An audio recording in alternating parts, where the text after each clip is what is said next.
Today with Sterling Dwayne Ebanks. But I do have some questions. There are more questions than answers.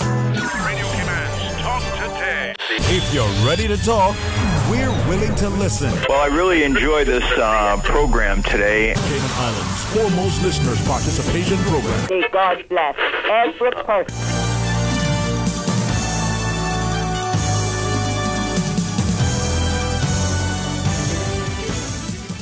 Hey, good afternoon and welcome. Thank you for joining us here on this edition of Talk Today. We start things out with some open line, and then at 1 o'clock we're going to tell you about this new government agency work. But until then, it'll be open line, so please stay tuned for Talk Today.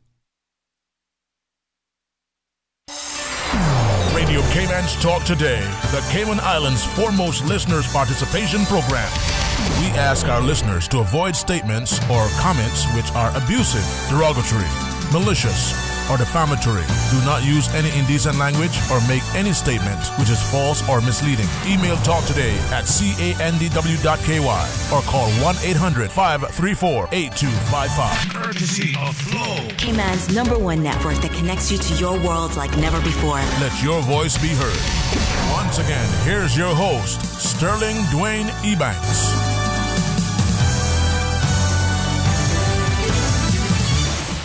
Hey, good afternoon and welcome back. Thank you for joining us. 1-800-534-8255, 949-8037. I want you to be a part of our discussion. We'll start things off with some open line.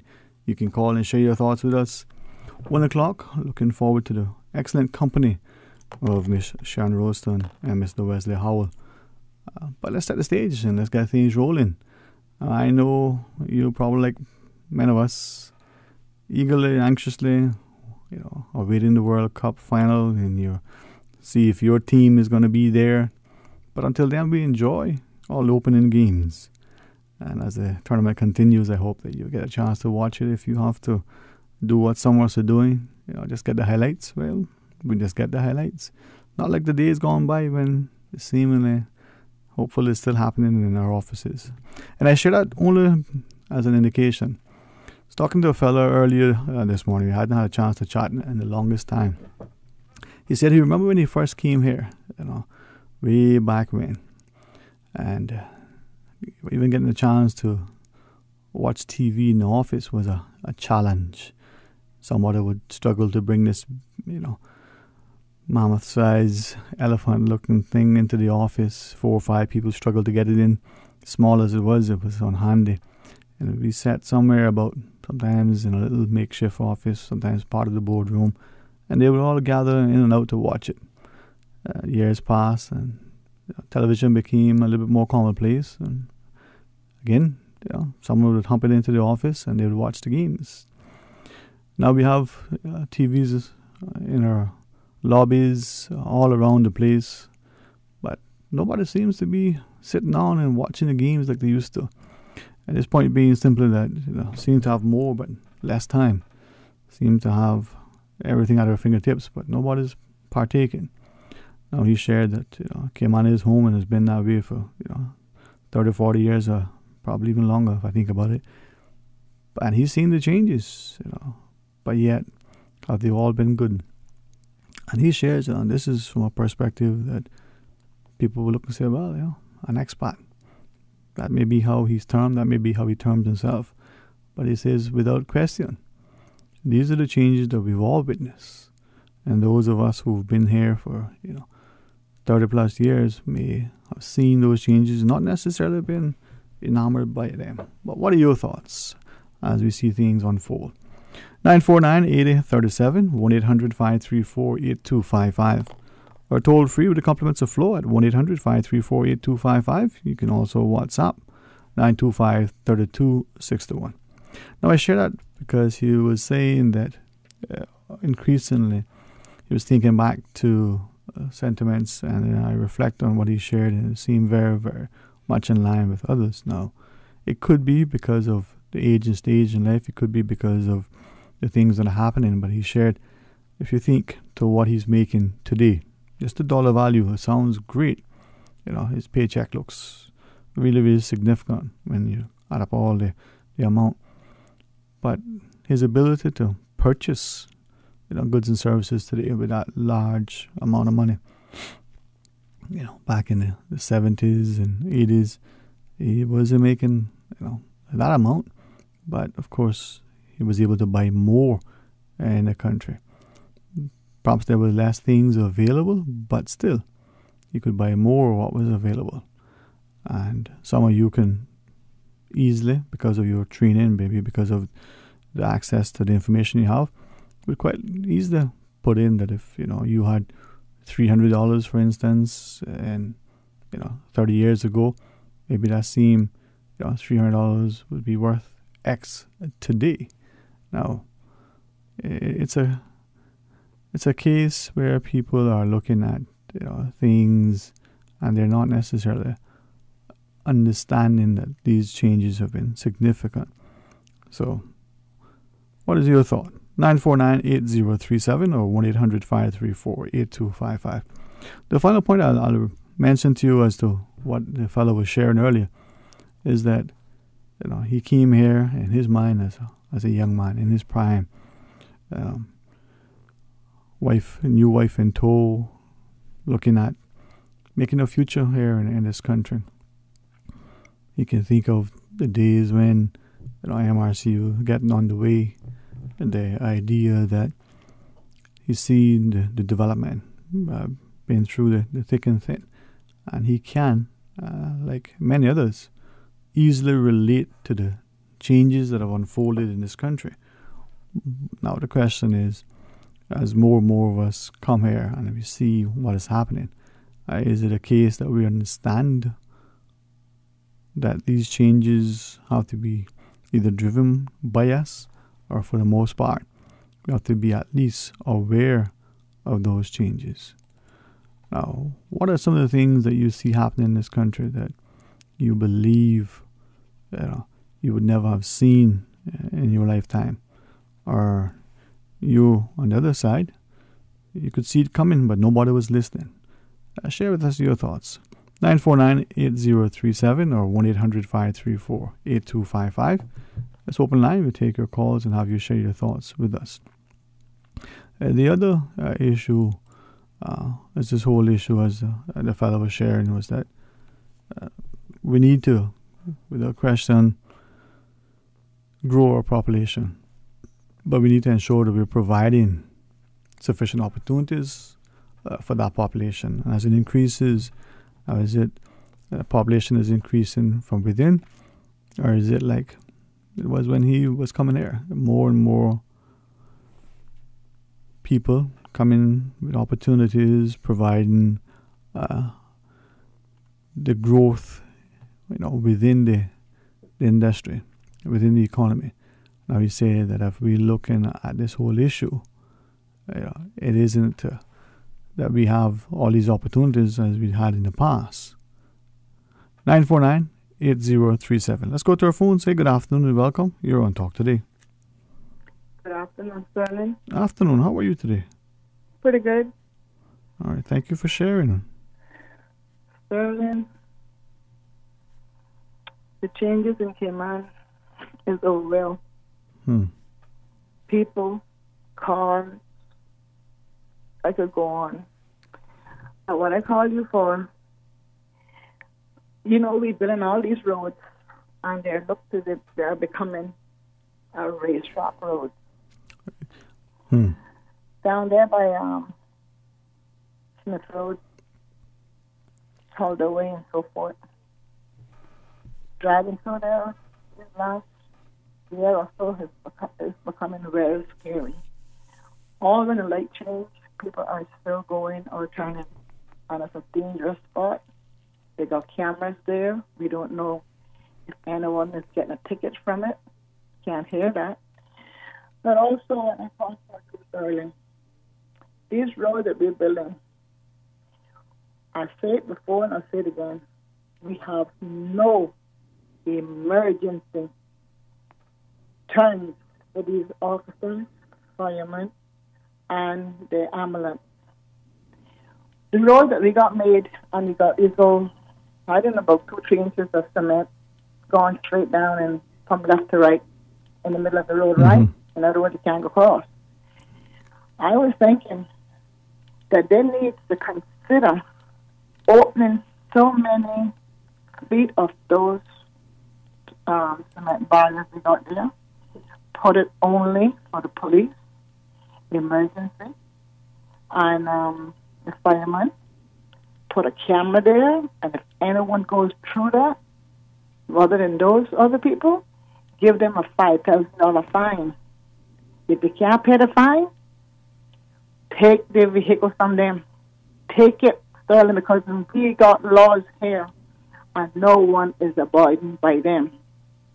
Another thing, Sterling, our garbage. You know, we got Northside, East End, Bordentown, Newland, Georgetown, West Point, right? And Southtown.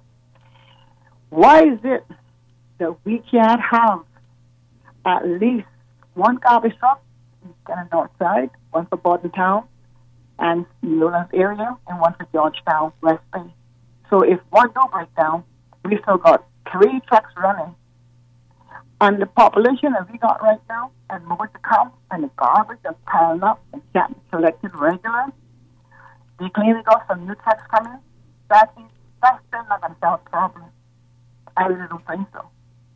So I think that they need to look in to giving every district or every other 2 districts a truck to control that area. And when something goes down with one somewhere, they have a backup automatically. You know what I mean? Mm-hmm. Yeah. But anyhow, I think that we need to start building all these fancy roads for these speeders that don't respect the road and don't respect who's behind them or who ahead of them. They're driving to their pleasure and forget there's other people on the road and taking people's lives. And we can't hear how it's being done, if it's being done by the cameras that we have here and there, because we don't know if they're working to help the police or what. We're not going to get an officer on every corner of the road in the Cayman Island. We can forget that. But we need to get cameras that's going to work. And whoever's in charge, Mr. Hugh or whoever, they need to consider opening so many feet of these roads where they got cement barricaded off. They can't go over to the left side or the right side, and put it only for emergencies that they can turn around and go back to the situation that's happening on the road and put up a camera and some big fines.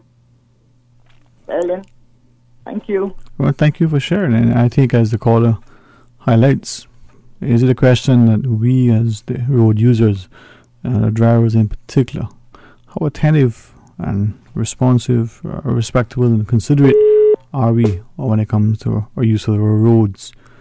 Are we conscious of other road users, including in particular, cyclists and pedestrians?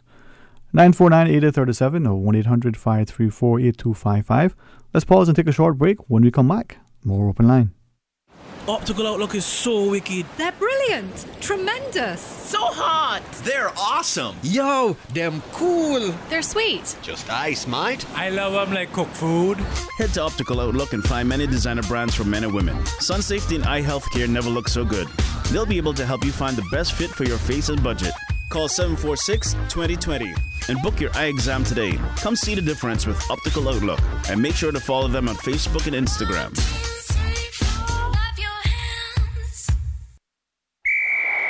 Kia Soul passes it to Kia Sportage. Sportage makes a stylish move over to the sleek Optima. Optima then flicks it across to the 7-seat Sorento. Sorento heads it. Goal! Kia! It's time to score with the entire 2018 Kia lineup at GT Motors. Get up to $3,000 cash back. The first 50 customers will score a World Cup replica football and mascot. Hurry, it's the best thing that's happened to car buyers all year. The 2018 Kia clearance sale, only at GT Motors on Godfrey Nixon Way. Kia, driving football fever. Pirates Cayman Eatery. Tune in Monday through Friday from 3 to 6 p.m. Exclusive. Radio Cayman's Super Jam Show, the #1 drive time entertainment show on your radio, featuring Will Sinatra. Enjoy a mix of pop, hip-hop, dancehall, and soca, and an entertainment trivia section. Another proud sponsor of the Super Jam Show. Pirates Cayman Eatery. Bring your family, satisfy your appetite, enjoy the ambience. Are you a beneficial owner of an ordinary resident company? If you own 25% or more of the shares, the voting rights, or have control of the board of directors, you are a beneficial owner. This means that by 30th June, government needs you to give them a few details about the ownership of your company. By providing these details, you'll stay on the right side of compliance. Don't worry. Filing with the registry is easy. Just log on to the Cayman Business Portal at cbp.ky and follow the simple steps. Again, visit cbp.ky to file your beneficial ownership information by the 30th of June. For more information, contact cigenreg@gov.ky or help@cbp.ky. Talk today. But I do have some questions. Talk today. Cayman Islands' foremost listeners participation program. Talk today. Because there are more questions than answers. What the public is saying. Waiting to take your calls right now. Sterling Dwayne Ebanks.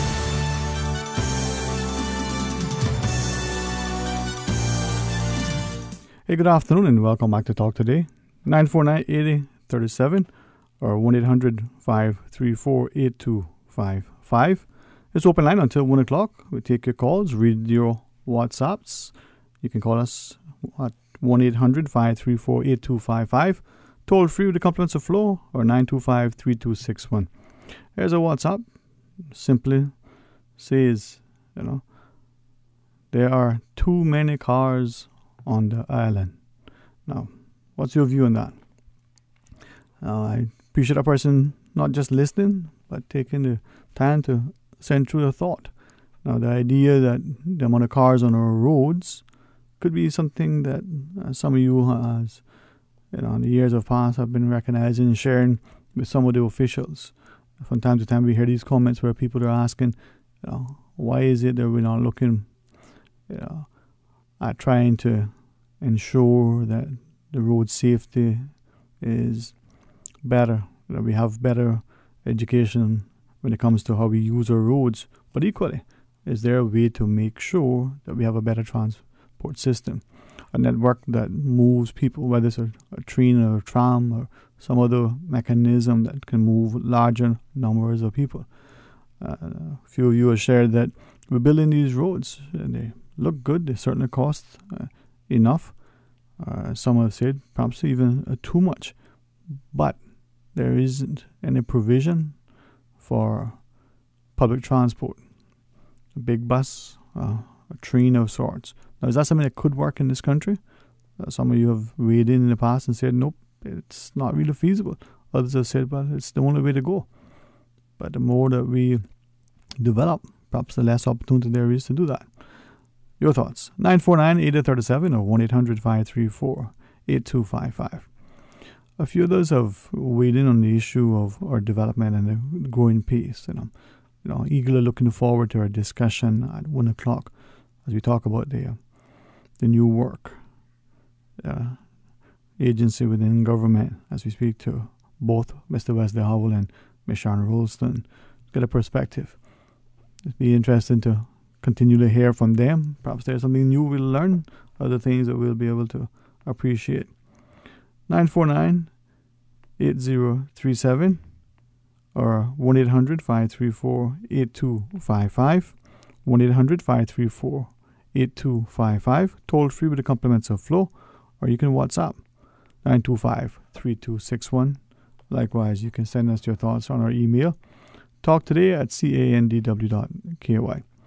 Now, as this emailer writes and sends through a particular perspective, it says, like too many times, I just had a quick exchange with this emailer, and I'm not sure if it's me or if it's training and the like. I think many of us are feeling very, very irate. I want to read some of these things this emailer has shared. Let's go to our phones. Good afternoon and welcome. You're on Talk Today. Hey, Dwayne, how are you? Blessed and thankful. How about yourself? Can't complain. All right, man. Well, I know some people you can hang out with you. They complain enough for us. Yeah, well, some of them doing my share. All right, there you go. Listen, just a quick little plug from your previous caller in regards to the roads. Mm-hmm. The roads are the roads, and I think, we need to give a shout out for the NRA for what they're trying to do, what they're trying to accomplish. unless they're given a specific direction, they actually do what they're told to do, right? So they're ministers and people who make the decision above them. My only input in that is that there don't seem to be a consistency in regards to the new roads that are being created. Let's start from 5 years ago and work down to today. Just 3 quick examples. The bypass, what we call the Dart bypass from West Bay to town. Look at the size of the roads. Look at the size of the islands, and look at the size of the bicycle path or walking path. Okay. Then you come down to the Linford Pearson one, and that's the one going up to the Lion Center, the new one that they're currently working on. Look at the size of the islands. Look at the size of the road, and look at the size of the bicycle path. Right. On the Dart one, there's a separation barrier between the actual road. There's a little space, and then there's a bicycle path. So you have a somewhat of a surviving chance if somebody veer off a little bit, right? Mm-hmm. And then look at the one that's by the dump now, the new one. They're coming into town by Yale Thompson roundabout. There seem to be no bicycle path. I know the Dart portion is going to have, seems like their bicycle path is going to be up on the hill on the left on both sides in between the trees. That looks like what's going to happen there. But on the piece from in essence the government side coming down to the Yale Thompson roundabout, they've thrown gravel on the road. Now, if you're riding anything beside a beach bike, you can't ride in loose gravel. And it's it's almost at the same level as the road as well. So, how would that affect it? It's one of those things where some people are going to say, well, they don't need to create bicycle paths. Maybe not for you, but for people who are interested, in bicycle paths and walkways, this is where the country needs to go, because this is where everywhere else in the world is going. Make your roads pedestrian savvy, and pedestrian, basically a cycle is just an advanced form of pedestrian, right? So you can't class them differently. So on walkways you might have it up higher, but we need to be consistent. South Sound, there's a lot of kids that will probably, maybe some parents will choose not. In the Georgetown area, if you had proper bicycle paths and walkways, some kids would be safer to ride to school.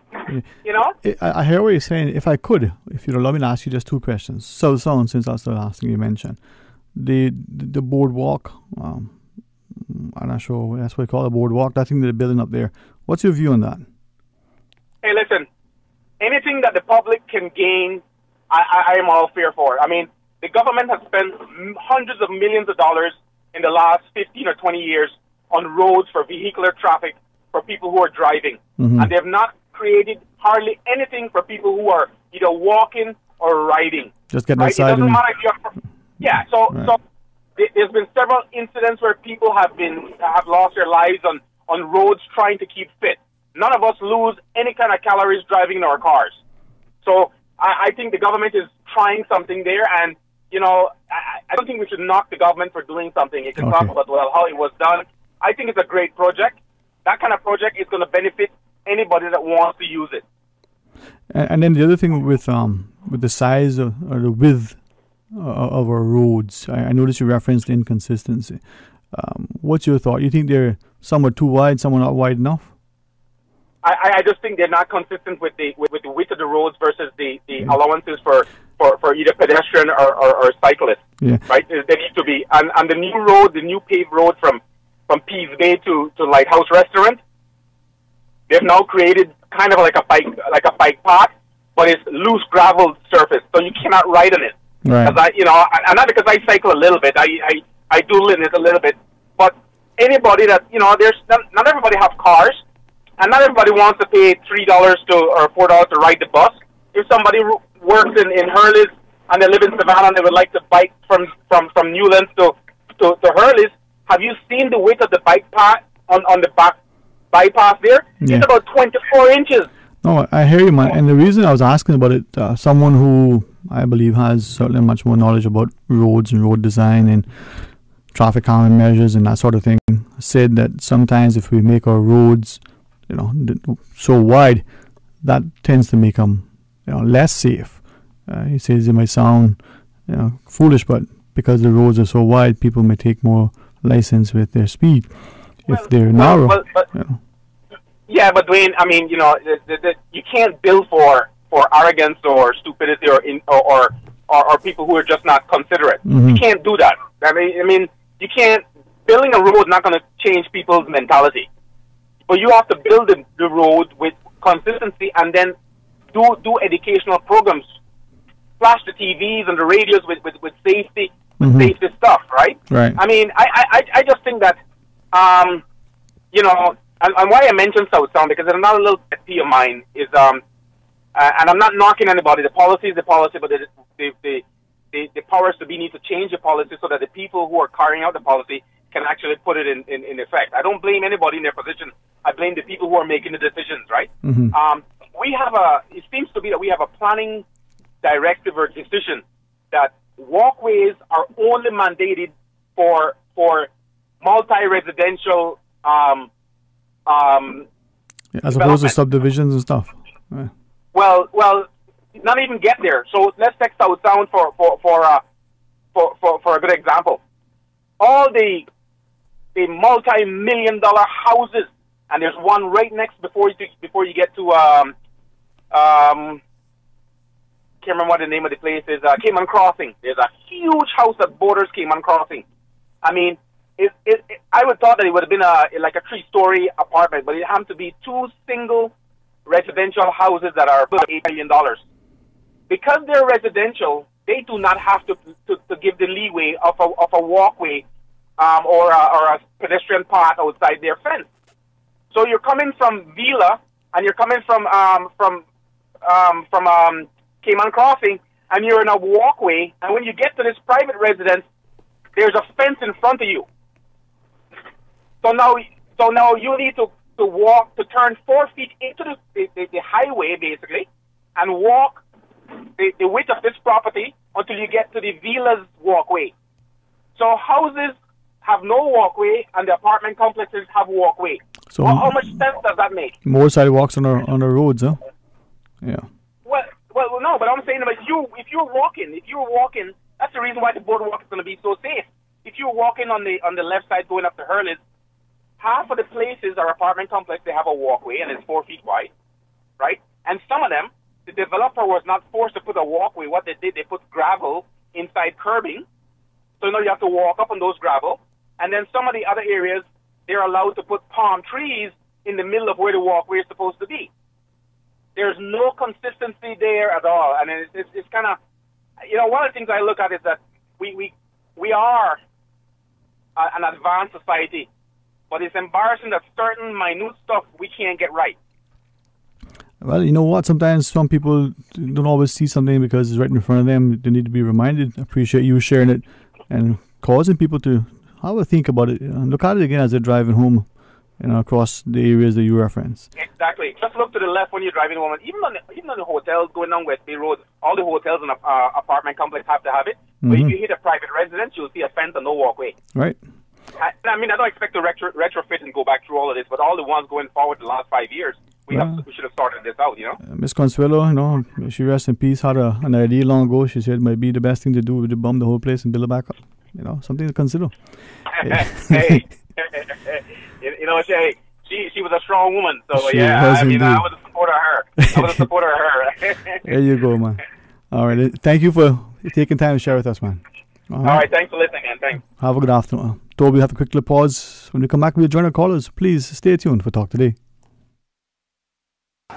Satisfy your World Cup cravings at Merengue Town. Now under sole ownership by Mr. Johnny. $15 bucket specials during the game. And after game time, it's party time. With Karaoke Wednesdays, the Friday night party with DJ Bambino. And on Saturday and Sunday, get your sweetness on with DJ Sugar. Enjoy free finger foods and soup. And don't forget about the fried fish specials. Only at Merengue Town. Located in Georgetown on Boilers Road off Walkers Road. Merengue Town. It's time. Feel the rhythm. Time to feel the vibes. It's time for Merengue Town.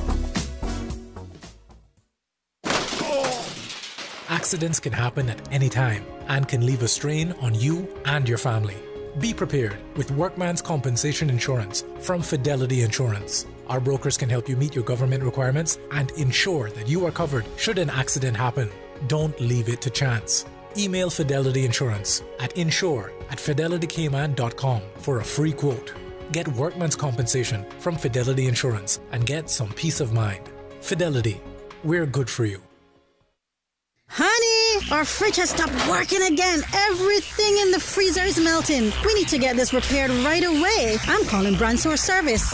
When you need the very best appliance service, call Brand Source Service at 623-5000. Offering service and installation of all brands and models of appliances. Brand Source Service is Cayman's source for appliance parts and repairs with qualified and experienced technicians and the island's largest stock of appliance parts. Brand Source Service will have your repair completed in a flash. So, whatever the problem is, call the experts at 623-5000. Brand Source Service, Dorsey Drive, Industrial Park. Telephone 623-5000.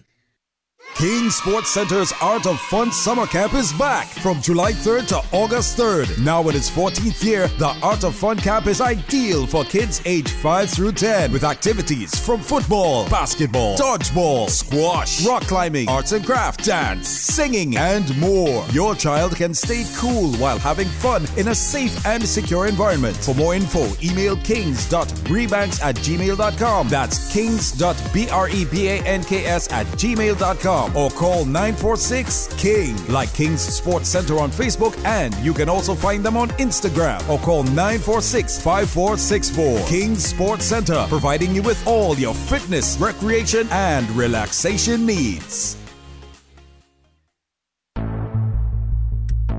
There are times when you need to stand and fight, and times when it makes more sense to hunker down and ride it out. I'm Charles Whitaker, reminding you that you need to know where you are going to safely shelter before the storm strikes. For more information, visit caymanprepared.ky. Talk today. But I do have some questions. Talk today. Cayman Islands' foremost listeners participation program. Talk today. Because there are more questions than answers. What the public is saying. Waiting to take your calls right now. Sterling Dwayne Ebanks.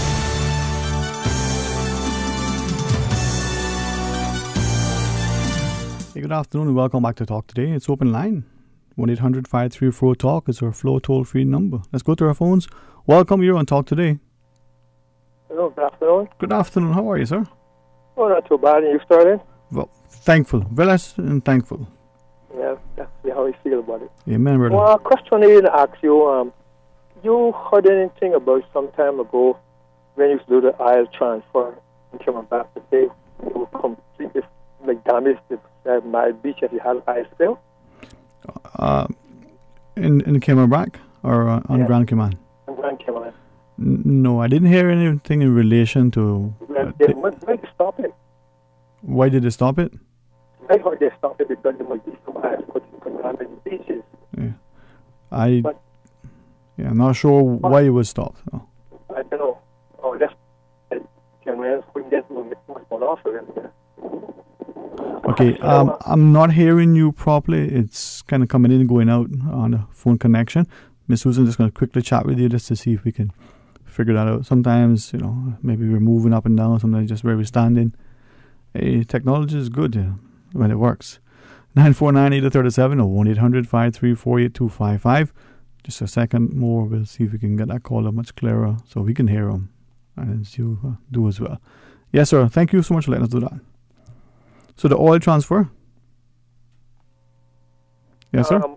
Question for you, because I don't understand. They're doing a transfer right now in Grand Cayman, 12 miles off of Cayman Islands. I was listening to the radio this morning. The ship that's down there. So just outside of our territorial waters? Yeah, well, still. Yeah, and they're doing... There's kind of miles up, you're going to get it in Cayman Islands. Exactly. So they're just staying right outside of our waters and doing a ship-to-ship transfer.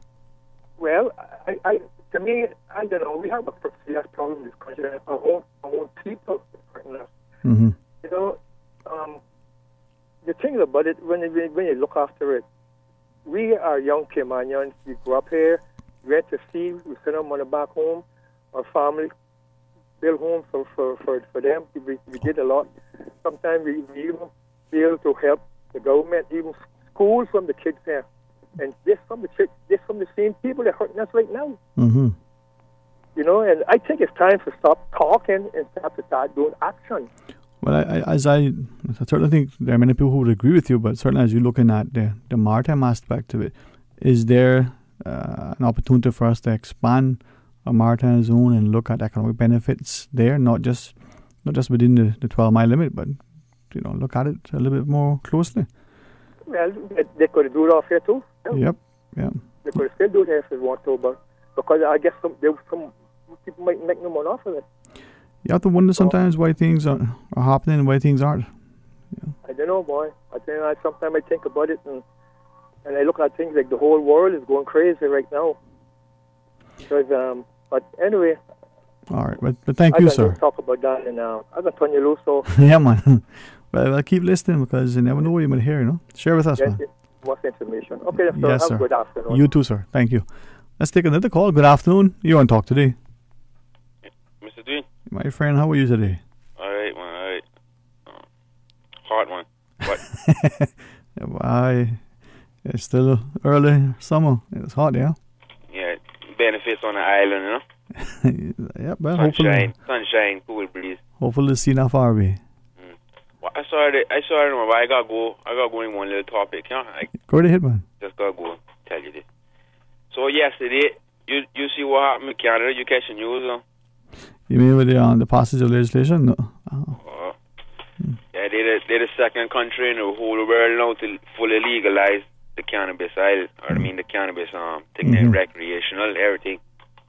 Right?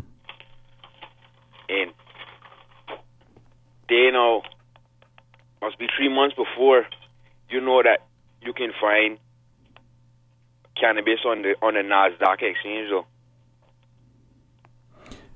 I haven't. I would imagine you can, but no, I haven't been looking. No. Well, the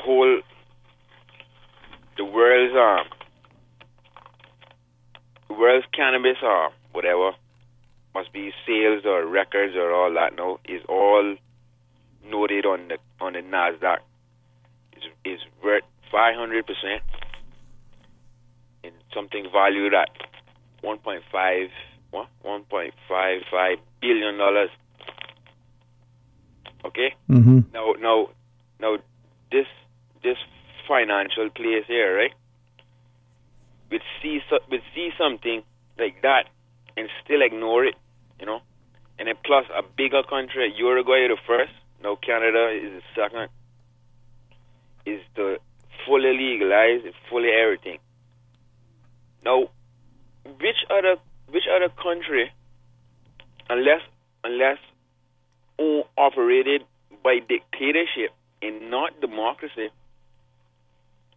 because when dictatorship is on, majority does not rule, right?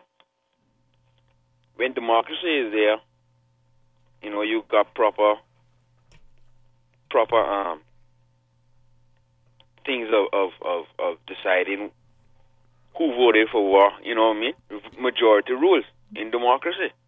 But now it looks like it's just to ignore everything around the world and focus on just keeping us as in the blank, as ever before. This is very scary to me because not only you're wrong, but you're failing to say that you're wrong, to acknowledge that you're wrong. And the people that are behind you are just as worse as you. What do you make of, the Canadians seem to be, as you shared, ahead of the curve. They're looking at it from the perspective of strong economic gains for their economy, certainly potential for the medicinal aspect. But then they're also, seemingly from what we read in the media, their parliament has said, we're going to make sure that potentially any attempt by illegal and illicit, operators to not be able to infiltrate and control the market. So you got to disclose ownership if you're not, within the realm. How do you think that would play out? Yeah, well, Right, that's the benefits of the legalization. Once you legalize it, you're taking the money out of the black market. Mm-hmm. If you watch Scarface, that's what the whole movie is about in Scarface, you know. He's talking about, he say you need people like me. He said you need people like me so you can sleep good at night. You know what I mean? Mm-hmm. You need people like me so you can call bad. You know, but if it were legal now, you couldn't say nothing to him to thing there. He would have a proper pill organization and all that. But yet the pharmacists, and I can show you when you see them seize drugs and money like that. Not saying that about Cayman, but you see when the rest of the world do that, mm-hmm. it actually goes in, turn the drugs over to the pharmaceuticals, you know. Take the money and spend it on, you know, like new police cars or new equipment for the police and things, you know. So you actually do the same thing what the cartel does with the money. So they're no different than the cartel or the bosses or what they call them, you know. And for this country here, I know why they keep it illegal, you know. And it's to keep the prison in the visa accomplishments down. For you getting a visa, easy for you to get a visa. It's keeping you from getting a visa and going to the States or going and accomplish what you want to accomplish. But you know you can't do too much here. You have to go outside and get better education, better resources so you can live your life. But yet they keep you here. And the trick is, like you say, guilty by association. You imagine catching 15 people around one person. You know how much people you just arrested? You know? That's sick. That is sick. That is sick. And then they got these commercials out here. Drive big, get busted. Okay? I seen them. But the Corona commercials, the Budweiser commercials, and all of them have nothing at the end of them. It say quickly, drive responsibly. Like quick, so you can't even hear it. Yeah, or it's in like fine little white writing on the bottom of the commercial. Drink responsibly. Yeah. You know, so that's the hypocritical things I can't stand. And they know they're wrong, and it's just a way of keeping young people and keeping everybody down. And the way in psychology is that the more you tell people you can't do something, the more they go and do it. And I had to leave it there. All right, well, thank you for... Thank you very much. No, man, I appreciate it. You know, many of us pay attention to the media. Some of us can actually critique it and offer up, consider the perspective. Thank you for sharing that with us. We'll pause and take a break shortly. When we come back from our headline news, we invite you to be a part of a discussion as we talk about work. WORC. We'll tell you what it means. We'll have the people in the studio to answer your questions and share with us. So please, stay tuned for Talk Today.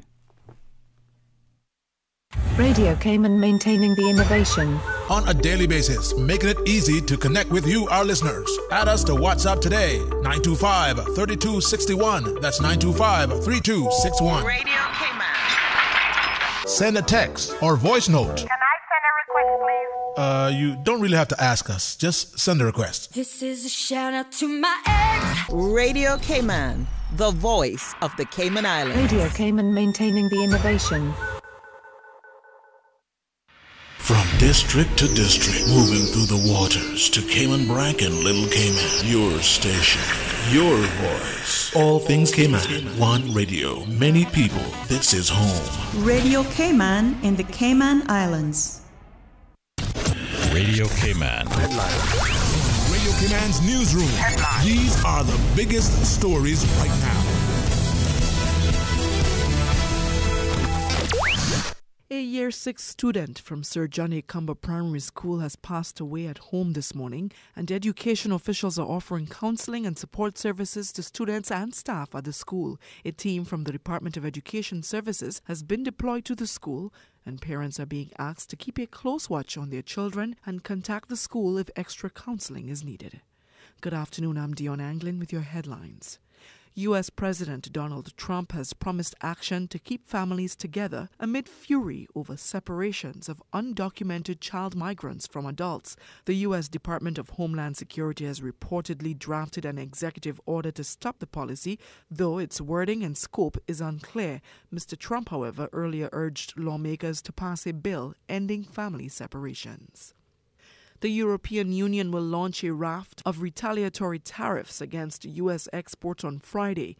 The move comes after U.S. President Donald Trump imposed steep duties on steel and aluminum earlier this month. American exports such as blue jeans, motorbikes, and bourbon whiskey will be targeted, Trade Commissioner Cecilia Malmstrom confirmed.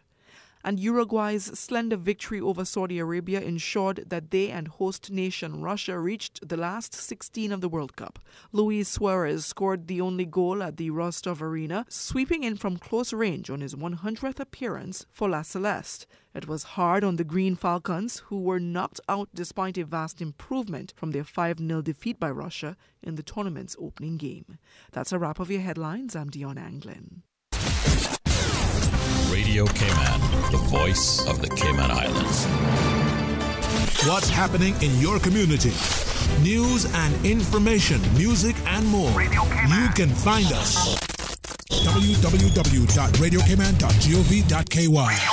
Like us on Facebook and follow us on Twitter. Radio Cayman is your choice, your voice for today's biggest news. Radio Cayman.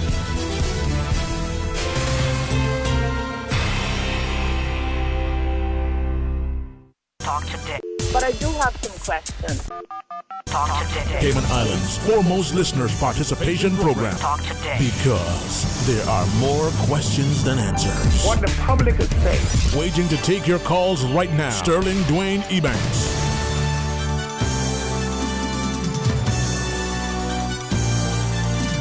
Good afternoon and welcome back to Talk Today. Thank you for joining us, and I'm honored to be able to continue this discussion as we help to inform and involve our public and this new formation. With great respect to Mr. Wesley Howell, we'll say first and foremost good afternoon to Ms. Sharon Rolston. Good afternoon. How are you, ma'am?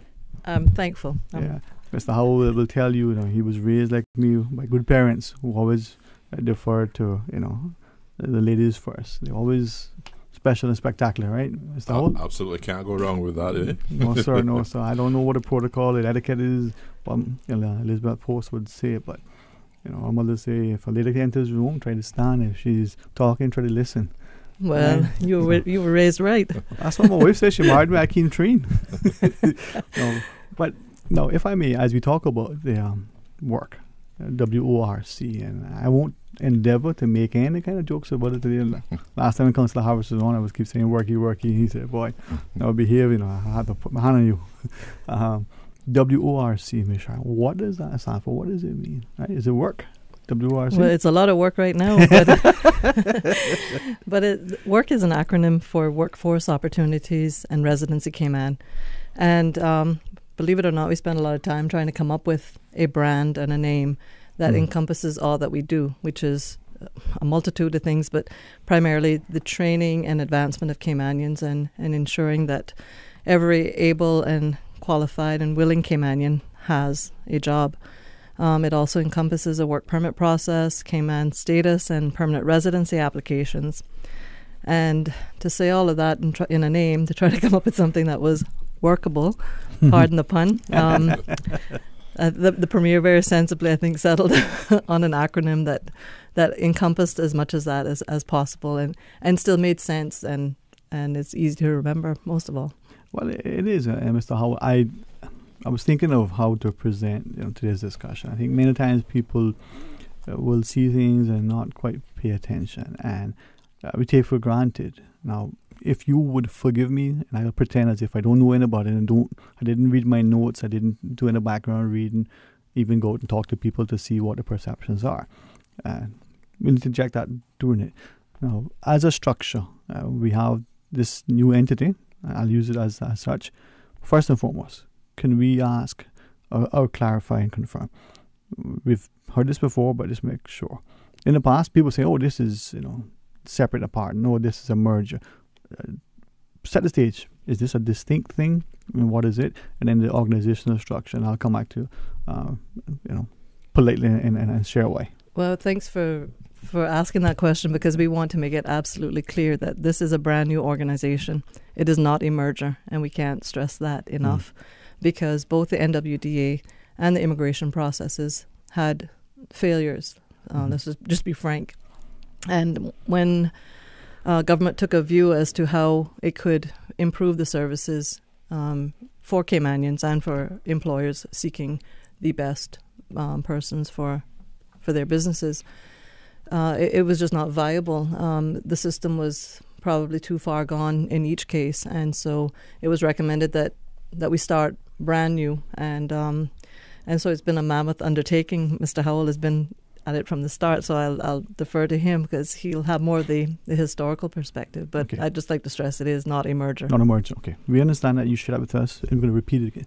Now, respect for that. I know of... I played against Mr. Howell in football. I think I might have beat him a couple of times, but I'm not sure. I think he might have won more than that. I understand your title and your position. If you would forgive me, right, just for the listening public, because I can't be remiss. Miss Norma always reminds me, not everybody knows, remembers, or recalls. Now, we know you're chief officer. Would you just, instead of me saying it, this comes on to you, an organizational structure, what the ministry is, and so on. And then Ms. Sharon, I know you're the director, but ask you the same thing, so people understand how this thing connects. Would that be fine, Mr. Howell? Oh, absolutely. And thank you for the invitation to be here and to speak. Funny you brought up football, because I think there's a match going on right now. So you know what my mind is? I'll try not to look at my phone while the scores are coming in. But no, my role here is Chief Officer for the Ministry of Human Resources and Immigration. So my minister is the Premier. He was the Minister of Human Resources and Immigration, and also for Community Affairs. The departments that now fall within the confines of the ministry are Immigration, NWDA, Department of Labour and Pensions, and we also have administrative oversight of the budgetary aspect of the police service. So that's the ministry in a nutshell. A year ago now, practically a year ago, so immediately after the last election, once the ministries were decided on, one of the areas where the what is the coalition government agreed on was that they wanted to have this radical change of immigration and labour happen in the country. And for folks with elephant-like memories, they would remember the Premier getting up quite early in the new administration and saying this should be done by November of 2017.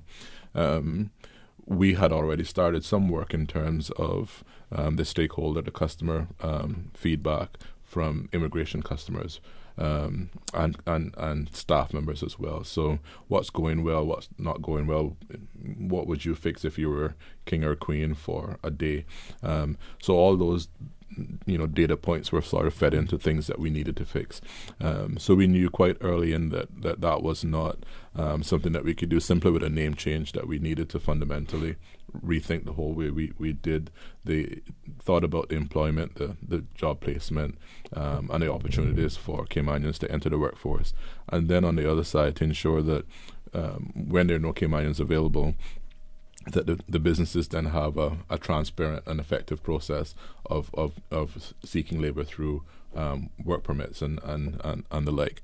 So we went back to the Premier and said, if we do it in 6 months, it's a name change, and we might tweak some processes. If you give us some time to do it right, then what we will do is go through and build an entity that will have a new foundation in terms of revised laws, radically changed laws. We hope that we'll have some support for that. Efficient processes and design from the ground up to work together cohesively as one unit. So that transpired, and we're now about a third of the way through that rollout, and we'll see more of that coming over the next sort of 6 months or so. Okay, and before I get to Ms. Sharon, so if you would respectfully just allow me, just so that, and I say this, the reason why I'm asking this is that you take for granted that people see, especially you guys in the media all the time in different capacities, and when they're talking, they don't always appreciate, well, there are multiple hats that you wear. When you hear, you're not here in this capacity as the elections guy, or here in this capacity as people don't seem to make the connection. So I'm not trying to belittle or disrespect or undermine it, but hopefully help to emphasize and clarify. So as Chief Officer, human resources, immigration is the aspect that comes into it. I talk with my hands, I talk with Espanol, we don't know. See, if I may then, we say this is not a merger of NWDA, this is not aspects of immigration.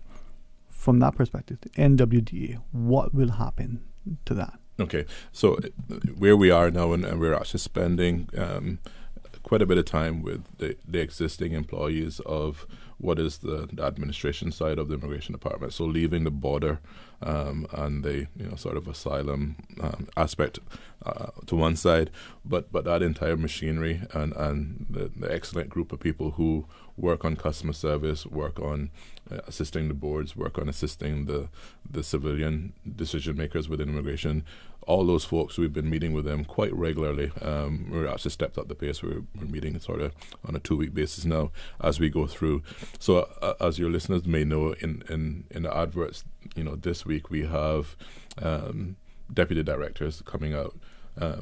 Those are positions for the new work department and different and apart from anything that exists now within NWDA and immigration. So we've essentially given the staff our commitment that after these 3 deputies go out, all the remaining jobs will be sort of advertised or circulated internally for them to have the ability to express an interest for an area.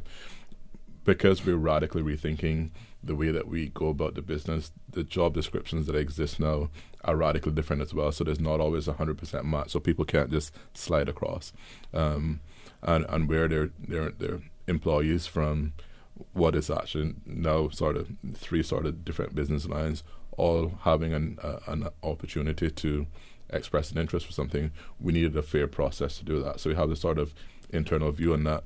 But all that is to say that even though the staff are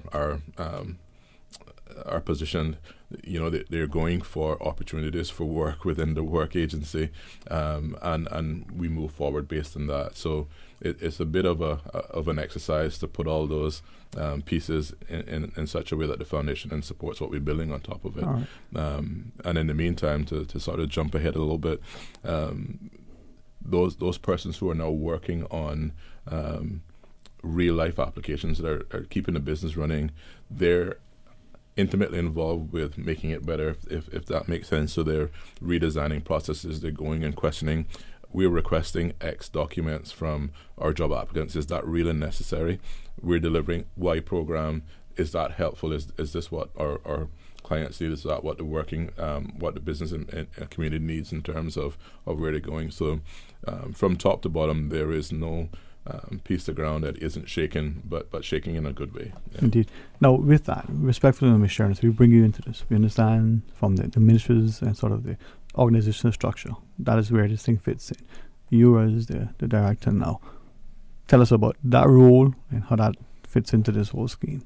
Okay, well, actually, I'm the interim director. You see, I was going to avoid that word. But I think it's important to get some clarity around it, because I think ultimately the director of work will be a significantly different role than the role that I currently have. The interim director is assisting in the change process, yes. And so, what I do currently will not equate to what the director's role ultimately will be. So I just want to make that clear. It's not a demeaning position. It's not an acting position. It is a temporary position because hopefully the change process is temporary. We have a 18-month window. How about the director pro tem? Okay. Yeah. It's all semantics. I don't really even care what they call me as long as it's not derogatory. But so when, as Mr. Howell said, the government said that this had to be done. His ministry said this is the way that it needs to be done. They needed a change agent, and so my position was advertised, and it was quite a very daunting, overwhelming job description, and I was hesitant to go for it, but this is my passion and the opportunity to be able to help Caymanians. I just couldn't resist, and so I was quite pleasantly surprised when they offered me the post. And so I've come into a I was thrown into the deep end, and there were You're a good swimmer. 7 different work streams that I have oversight of. Thankfully, I have a very good team and very efficient team. I'm happy to say that all of our benchmarks have been met to date. We're on schedule for, I guess, everything except, there may be some insignificant issues still to be resolved, but I'm very happy to say that things are moving along. And yes. Yeah. Well, I appreciate you should have, and the reason why I did not deliberately say interim director, but it was sort of anticlimactic. People need to appreciate that this is a changing thing. I like the fact that some of the words that were used in describing this were radical, fundamental. This is a change. Now, for what it's worth, I don't know whether they were answering it to me because this guy hosts a talk show, he's going to be talking about it later. I asked people, Caymanians and non-Caymanians, like Caymanians who've recently become Caymanians, some who've been in recent times, prior to and since Ivan, who said, listen, any country needs to look after its people.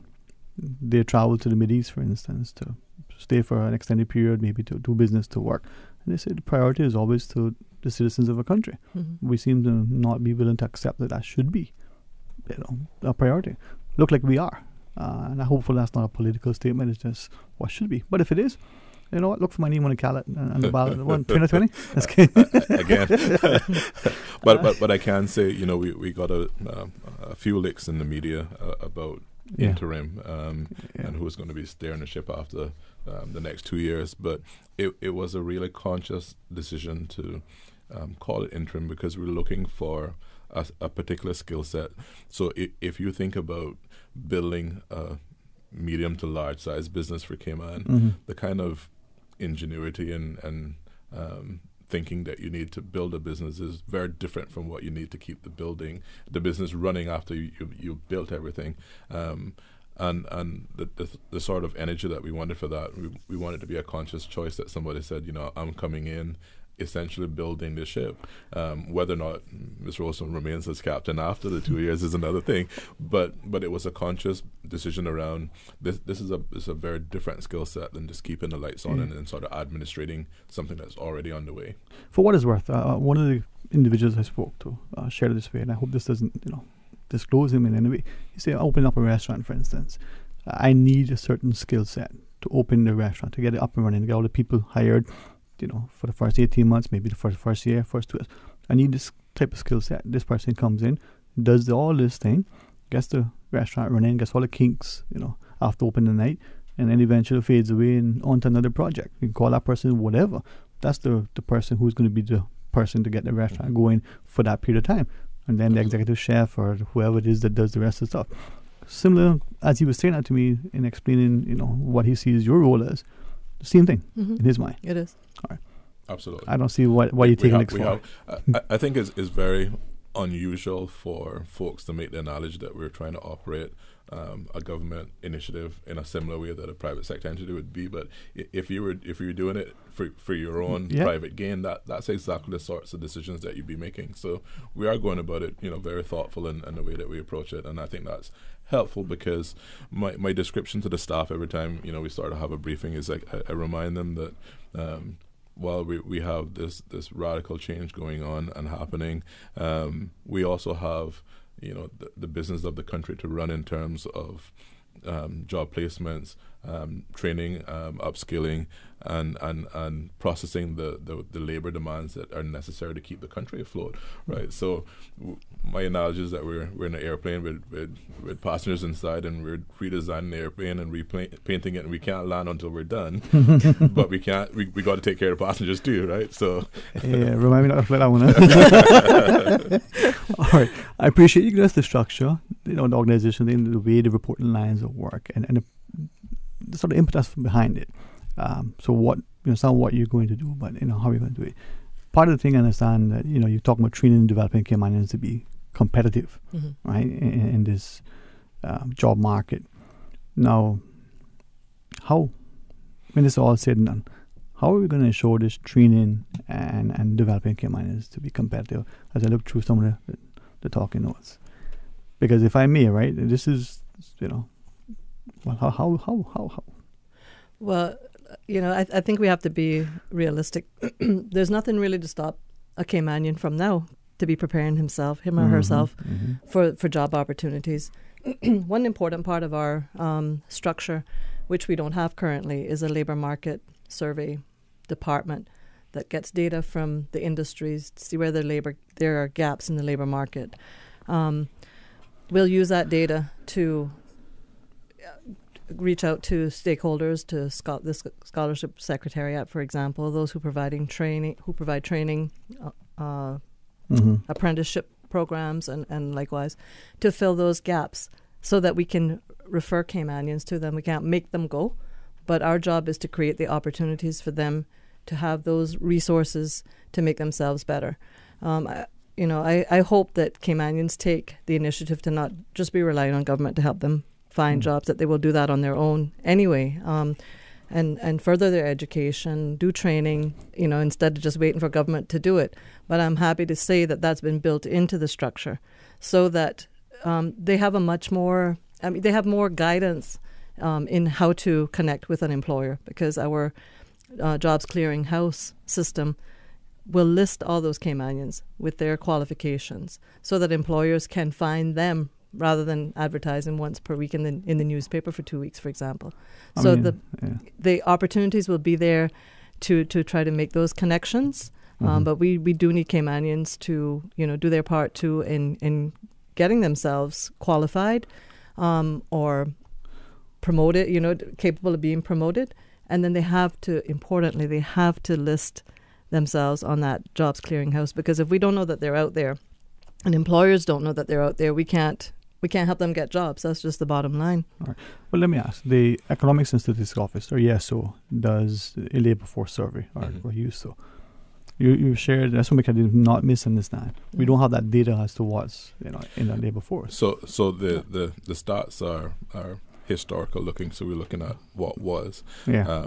Where we want to get to is where it is. So my colleague and friend Andre Ebanks just announced as a new DCO in the Ministry of Community Affairs, so that's our sister ministry.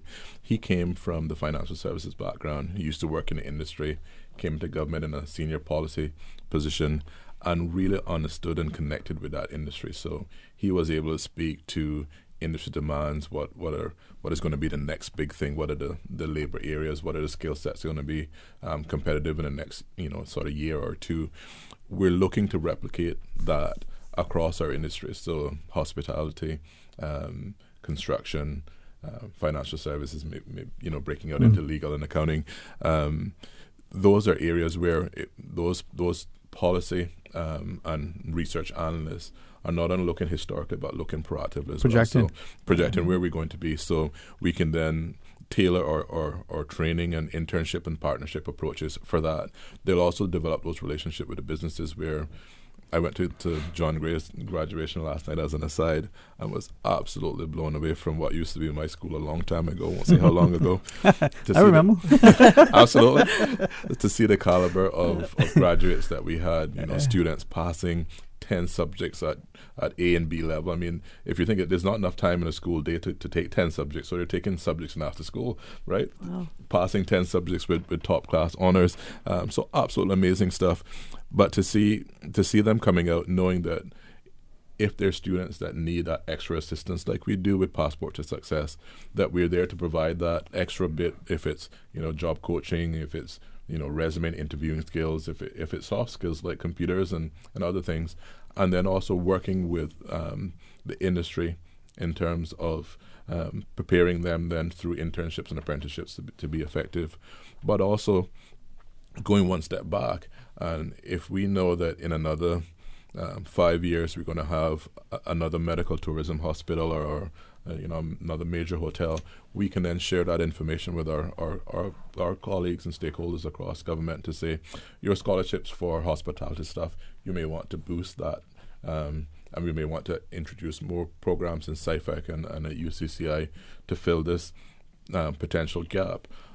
Also looking at areas where we have lots of work permits and sort of targeting that and nudging individuals in that direction to say, you might want to think of this as a really good career. And so those are the areas where that information, that connection with the industries will help to make a difference in there. So our goal is really not to fight employers on work permits, but to provide such a compelling argument up front for Caymanians to be skilled and trained and able to get those positions that we won't have to argue about a work permit, because they won't be asking for one unless they absolutely need it. Right. Yeah. So from that, Michelle? Well, to tie into that too, because every unit in our structure has relevance to every one of it. It's kind of like a work stream. They all have some relevance. And so for employers who want to be accredited and want to be, regarded as a top employer, for example, if they also provide training or apprenticeship programs, maybe they don't even have them currently, but if it's a carrot, towards the accreditation process, that actually helps our training unit, because then there's another resource. Mm-hmm. So, for example, if a big hotel offered training for F&B servers or an entry-level position, for example, that might count toward an accreditation. So it all kind of works hand in hand. Everything impacts on another. For the greater good. So as we're looking at the future workforce then, the high school grad as well as the returning college grad will be able to then get a basis of interest, help to guide them from the high school level, career choices, subject selection, and then move them forward. And then as a college grad coming back, we'll know, how many we have coming in what year and in what areas as we deploy that strategy. Is that sort of the thing for the vision going forward? Absolutely. The connections between training and development and job opportunities is a correlated one. I mean, it's really tight. So we want to ensure that we are providing the information, the tools, and the programs to make that happen. We don't see ourselves delivering those programs necessarily, but it's identifying them, ensuring that they're delivered, and then following it through with the data to say that, how effective are we at ensuring that these programs actually translate into meaningful long-term careers for our clients.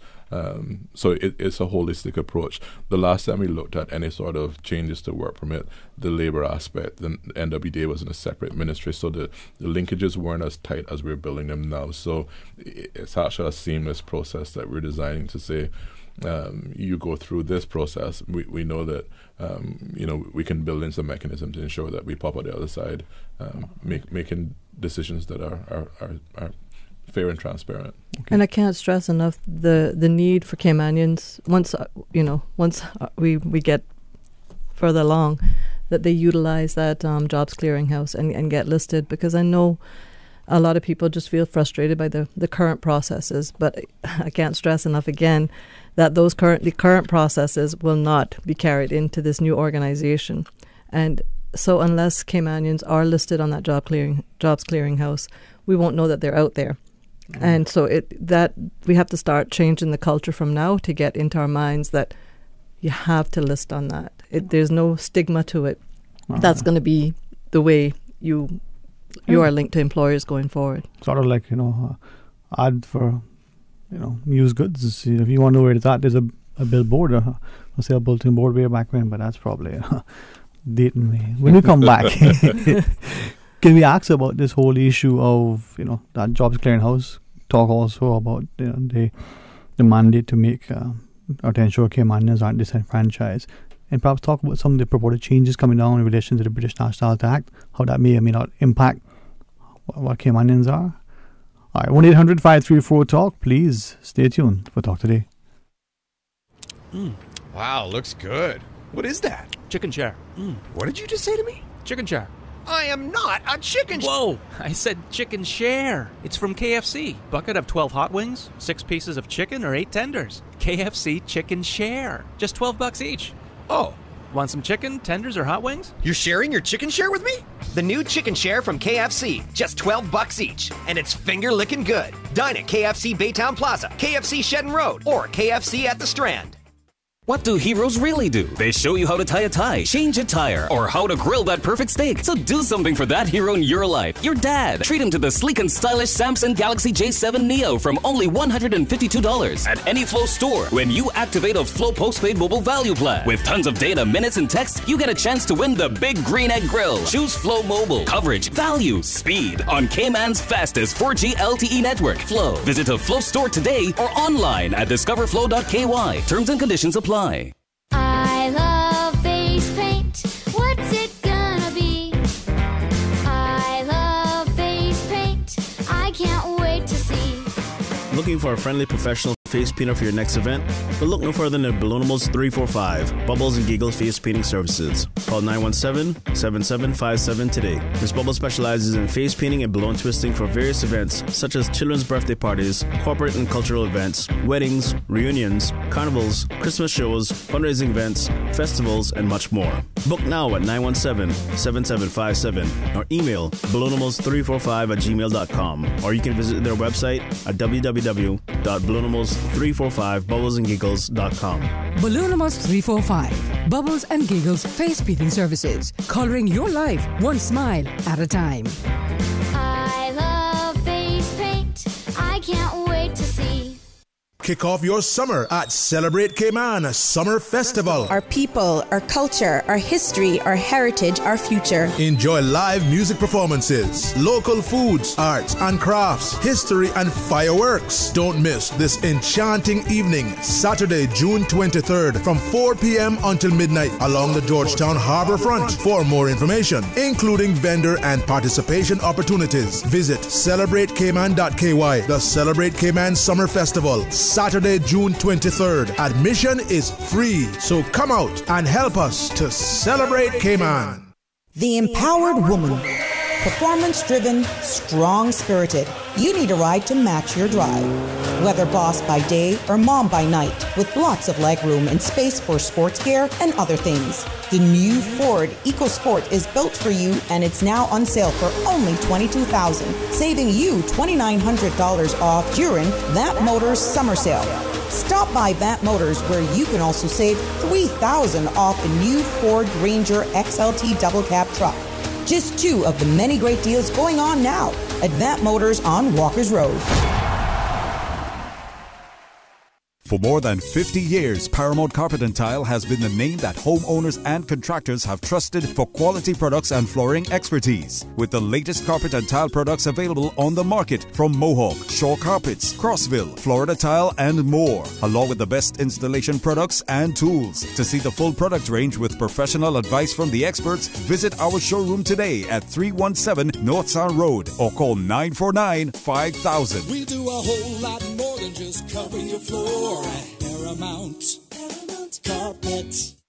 If you're ready to talk, we're willing to listen. Radio Cayman's Talk Today with Sterling Dwayne Ebanks. Call 1-800-534-8255. That's 1-800-534-TALK.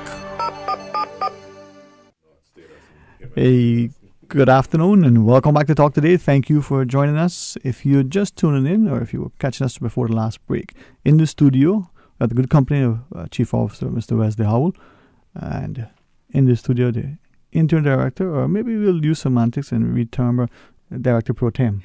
Would that be? I'll take that. That would sound better, right? We're Sharon Rolston. We're talking about WORC, work, the workplace opportunities in residency Cayman. Right, Workforce. Workforce opportunities. I say workplace, I guess if the police service is not a police force, a workplace, not a workforce. I don't know. Maybe I'll get there. But we're the workforce. This is the workplace. Oh, the workplace. Well, sometimes I can get in trouble. Just deliberately looking for it. Boy. No, but Mr. As Chief Officer in the aspect of human resources and immigration, this is the sort of the ambit where this falls under. And I only stress that so that people start to be able to separate the many different hats that people wear in this role. And I think it's important. Now, when we're talking about it, we're saying that in the workplace and within the workforce, this country that we have where sometimes Caymanians say, well, listen, I don't feel like there are opportunities. I feel marginalized and disenfranchised, and they become despondent, disillusioned, and discouraged. I mean, some of the realities, even school leavers come to high school and say, I'm not sure I'm going to go to college. College grads come back saying, what was the point? I just took on a whole lot of debt, worried my parents over there, and now. So, question, first and foremost. In this effort to ensure that Caymanians are first in the workplace, not disenfranchised, how are we going to ensure that?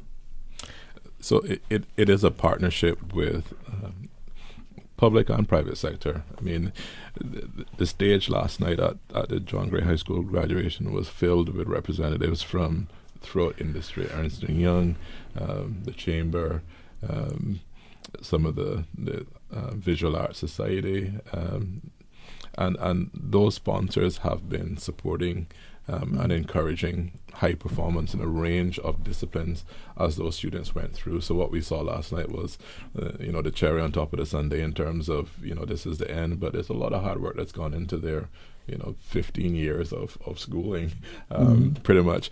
So we see that also with employment. It's still the same. The development and training of students is an education department, education ministry responsibility until they reach that age. Then they have some options. They may transition over into a UCCI, or they may go off to university overseas, or they may enter the workforce at that point. And if they're able to find employment and go on to careers, excellent for them. If they need some assistance at that point, that's where we come in terms of helping to find that gap. But not only focused on or graduates, but also individuals who are looking for a career change, or an organization that they've been with maybe has downsized and they're now looking to reskill and retool. So some of the initiatives that have been ongoing, and I keep mentioning Passport to Success, because as I go around now, I see graduates from that program, and it's only a couple of months long, but it's life-changing for some of them. So there's a particular restaurant on West Bay Road that I am excited when I go in there, because a lot of the hospitality staff are Caymanian, and several of those individuals went through that Passport to Success program. The last time I flew out, one of the young ladies working in the customer service at the airport, helping passengers check in and deal with their complaints, and doing it very well and professionally, came through the Passport to Success a year ago. So the polishing touch that we put on sort of this employment finishing school is translating into careers for these individuals, and they're proud to be doing what they're doing, and I'm happy to engage with them, and so those are things that I think we can target individuals. But for the most part, if individuals are happy to and able to find employment and have opportunities, then absolutely, if we can assist from the new organization, then that's the sort of systems and tools that we're putting in place to make that happen. Well, I think too, what work will achieve that we don't achieve currently is that there's no real means of tracking when a Caymanian applies for a job and what happens to them thereafter, because there's just no ability to know whether a Caymanian has applied for a job unless they write in and say, well, I wrote in, and the relevant board has that information. Our new system is very transparent. And Caymanians will be able to access the Jobs Clearinghouse to see what jobs are available, what work permit positions are coming up for renewal that they might be interested in. There's going to be more opportunities for Caymanians to be able to identify the jobs that are out there.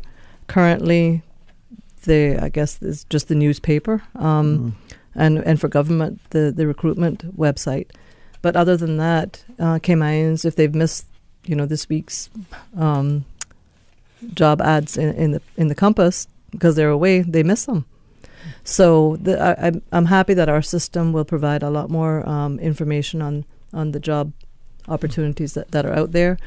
Our training will try to help Caymanians get skilled for those positions, or at least be aware, of what's coming up that they can prepare to meet. Now, we're not going to force an unqualified Caymanian on a business. That's not the agenda.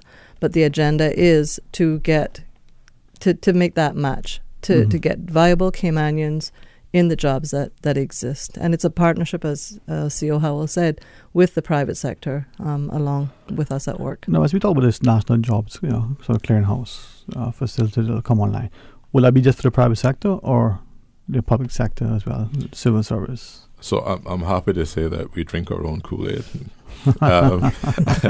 What colour is this? This one's red, but we also have green and blue.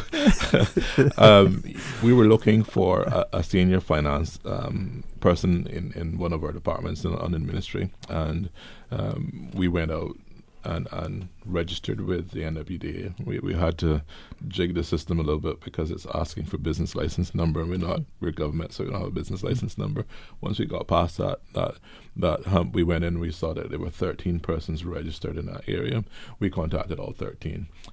2 came back, and one of them, while not absolutely qualified for the position that we were looking for, this person was actually doing exactly what we were talking about a little bit earlier, and that they were changing skill sets based on a redundancy. So we tapped this individual to say, while you don't have the skills necessary for this particular offering, we'd like to bring you in on the rung below, and if you continue to and you finish your qualifications with a little bit more experience, then that position is yours. So that person, we went out and said, we want to employ you. So there was a Caymanian available, a little bit of a skills gap, still usable, still beneficial to the organization and the country. So we tapped that individual and happy to proceed from there. And we've used the existing clearinghouse system as it is now to do that sort of a search. So we want to expand that so that the folks on there, I mean, even if you're looking for your next career advancement, you're currently employed, that's a place for you to register.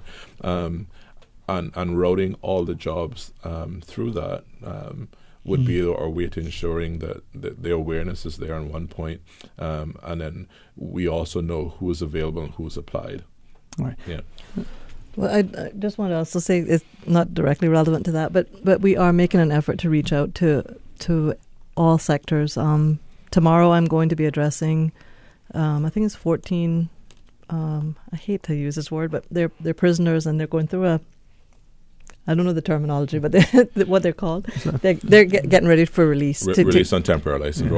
Yeah. So, I want to be able to give them some hope too that, if they do the right things, that we can try to find them placement.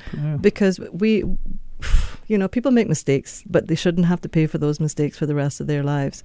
So I just want to say that's how broad work will be. We want to reach out to leave no one behind, as the Premier rightly said. We want to ensure that every person who really wants to make a go of their life, to get upskilled and to be qualified for the jobs that are out there, have that opportunity to get those jobs. So as we register for jobs, so even the individual who's perhaps employed but underemployed, the Caymanian, who's saying, I'm argument's sake, I'm an accountant, have an accounting qualification, may or may not be with a professional body, but they're working somewhere and they believe they can get or should be able to hold a higher paying, higher sort of job with more responsibility, should register equally as being available, or this is only for people who are unemployed, not underemployed? No, everybody. Everybody. Because I mean, if you're that person might want a promotion, or or look for that opportunity to be promoted, but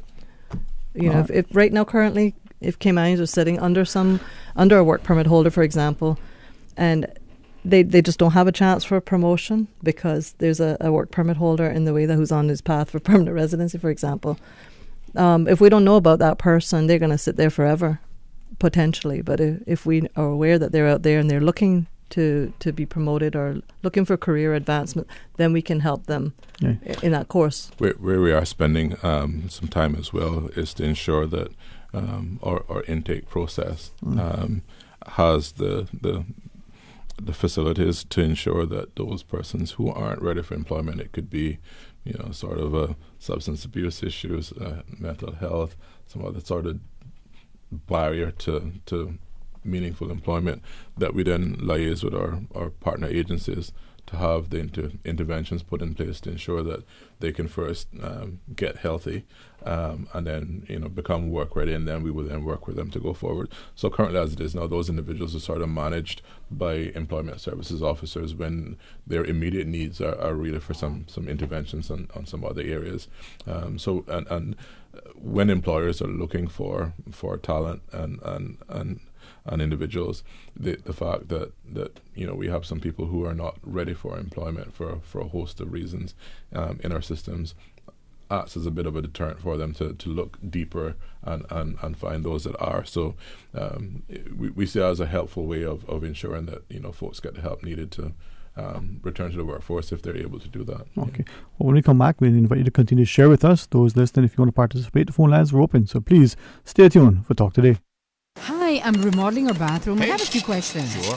What are some ideas to make my bathroom feel larger? How do I know if I'm picking the right vanity? How do I choose a new toilet or a new countertop? Also, the lighting is terrible. Can I put a window or a skylight? And do I really need an exhaust fan? You've come to the right place. At Brand Source, we custom design kitchen and baths, and our talented design team can help answer your questions. Whether you're looking for a modern, functional family bathroom or a luxurious personal retreat, we'll help create that beautiful space that makes your home yours. And if you're in a rush for a new look and have a limited budget, our ready-to-install bathroom vanities, built with solid wood and countertops of the finest materials, are a quick and easy remodeling solution. For the very best in custom-designed kitchens and baths, visit Brand Source Home Gallery on Dorsey Drive, Industrial Park, Cayman's new kitchen and bath center. Don't forget to tune in every Monday through Friday for the 7 a.m. news, brought to you by Cayman National Bank, proudly serving the Cayman Islands since 1974. Visit Cayman National Bank today for all of your financial needs. At Seaboard Marine, customers often ask us questions about their shipments. Hi, I'm thinking of buying a car from the States. Which port do you ship out of? Hi, we ship out of Miami, Houston, and Brooklyn. Just let us know your port of choice and we can provide you with a quotation and answer any questions you may have on insuring and protecting your vehicle during its journey. Shipping shore to shore, Seaboard. CUC advises customers in Mount Pleasant and the Shores areas in West Bay that they will experience interruptions to their electrical service on Friday, June 22nd between 9 a.m. and 2:30 p.m. Areas affected include all customers on Meadow Avenue, Broca Close, Up the Hill Road, Coppice Lane, Glade Drive, Bonneville Drive, Adonis Drive, Shorelink Terrace, Bayshore Drive, Shorescape Lane, Shorewinds Trail, Shoreview Point, Shoreline Drive, and Shoreline Circle. Motorists are asked to drive with caution when utilizing these roads, as CUC will have a number of vehicles and personnel in this area. CUC apologizes for this interruption, which is necessary to facilitate the upgrading of lines and poles to provide access for telecommunication companies offering high-speed fiber to customers in these areas. For more information on the outage and streets affected, please contact CUC's customer service team at 949-5200 or email service@cuc.ky. Normally, I get excited when my parents are packing, but not today. That's because there's a hurricane coming this way. So it sounds like we'll be staying at a shelter my mom found months ago when preparing for hurricane season. So let's see what mom's packing for me. Now she has my crate, a week's worth of food and water, my bowls, medications, a first aid kit, my pet records, and photo ID with description, some towels and blankets, a leash, and of course my collar and ID tag. Hey, what about Mr. Snuggles? Don't forget Mr. Snuggles. Thanks, Mom. Being a responsible pet parent means planning ahead. So make sure you have a safe, pet-friendly place to stay, an evacuation route, and your pet's necessary items. And remember, if it's not safe for you, it's not safe for your pet. This message endorsed by Breeze 105.3. Radio Cayman News, island-wide coverage. Officers were called out to the Strand complex where a fight had broken out between 4 people. Of the news that mattered. Olive Hilda Miller picked up the Order of the British Empire for services to the community in the Cayman Islands. As it happens. Cayman seeing an uptick in the flu. This is in part with the increase of similar illness in places like Florida. In-depth team coverage at 6 and 10 p.m. and always online at radiocayman.gov.ky. Radio Cayman, your voice, your choice for today's biggest news. Sometimes having a middleman is not a bad thing, especially when it comes to insurance. Do you know that when it comes to cost, ease, speed, and peace of mind, insurance brokers ranked higher than when customers buy direct. So, for all your insurance needs, call Fidelity Insurance. We're the middleman you want. Call us today at 949-7822. Fidelity. We're good for you. Talk today. But I do have some questions. Talk today. Cayman Islands' foremost listeners participation program. Talk today. Because there are more questions than answers. What the public is saying. Waiting to take your calls right now. Sterling Dwayne Ebanks.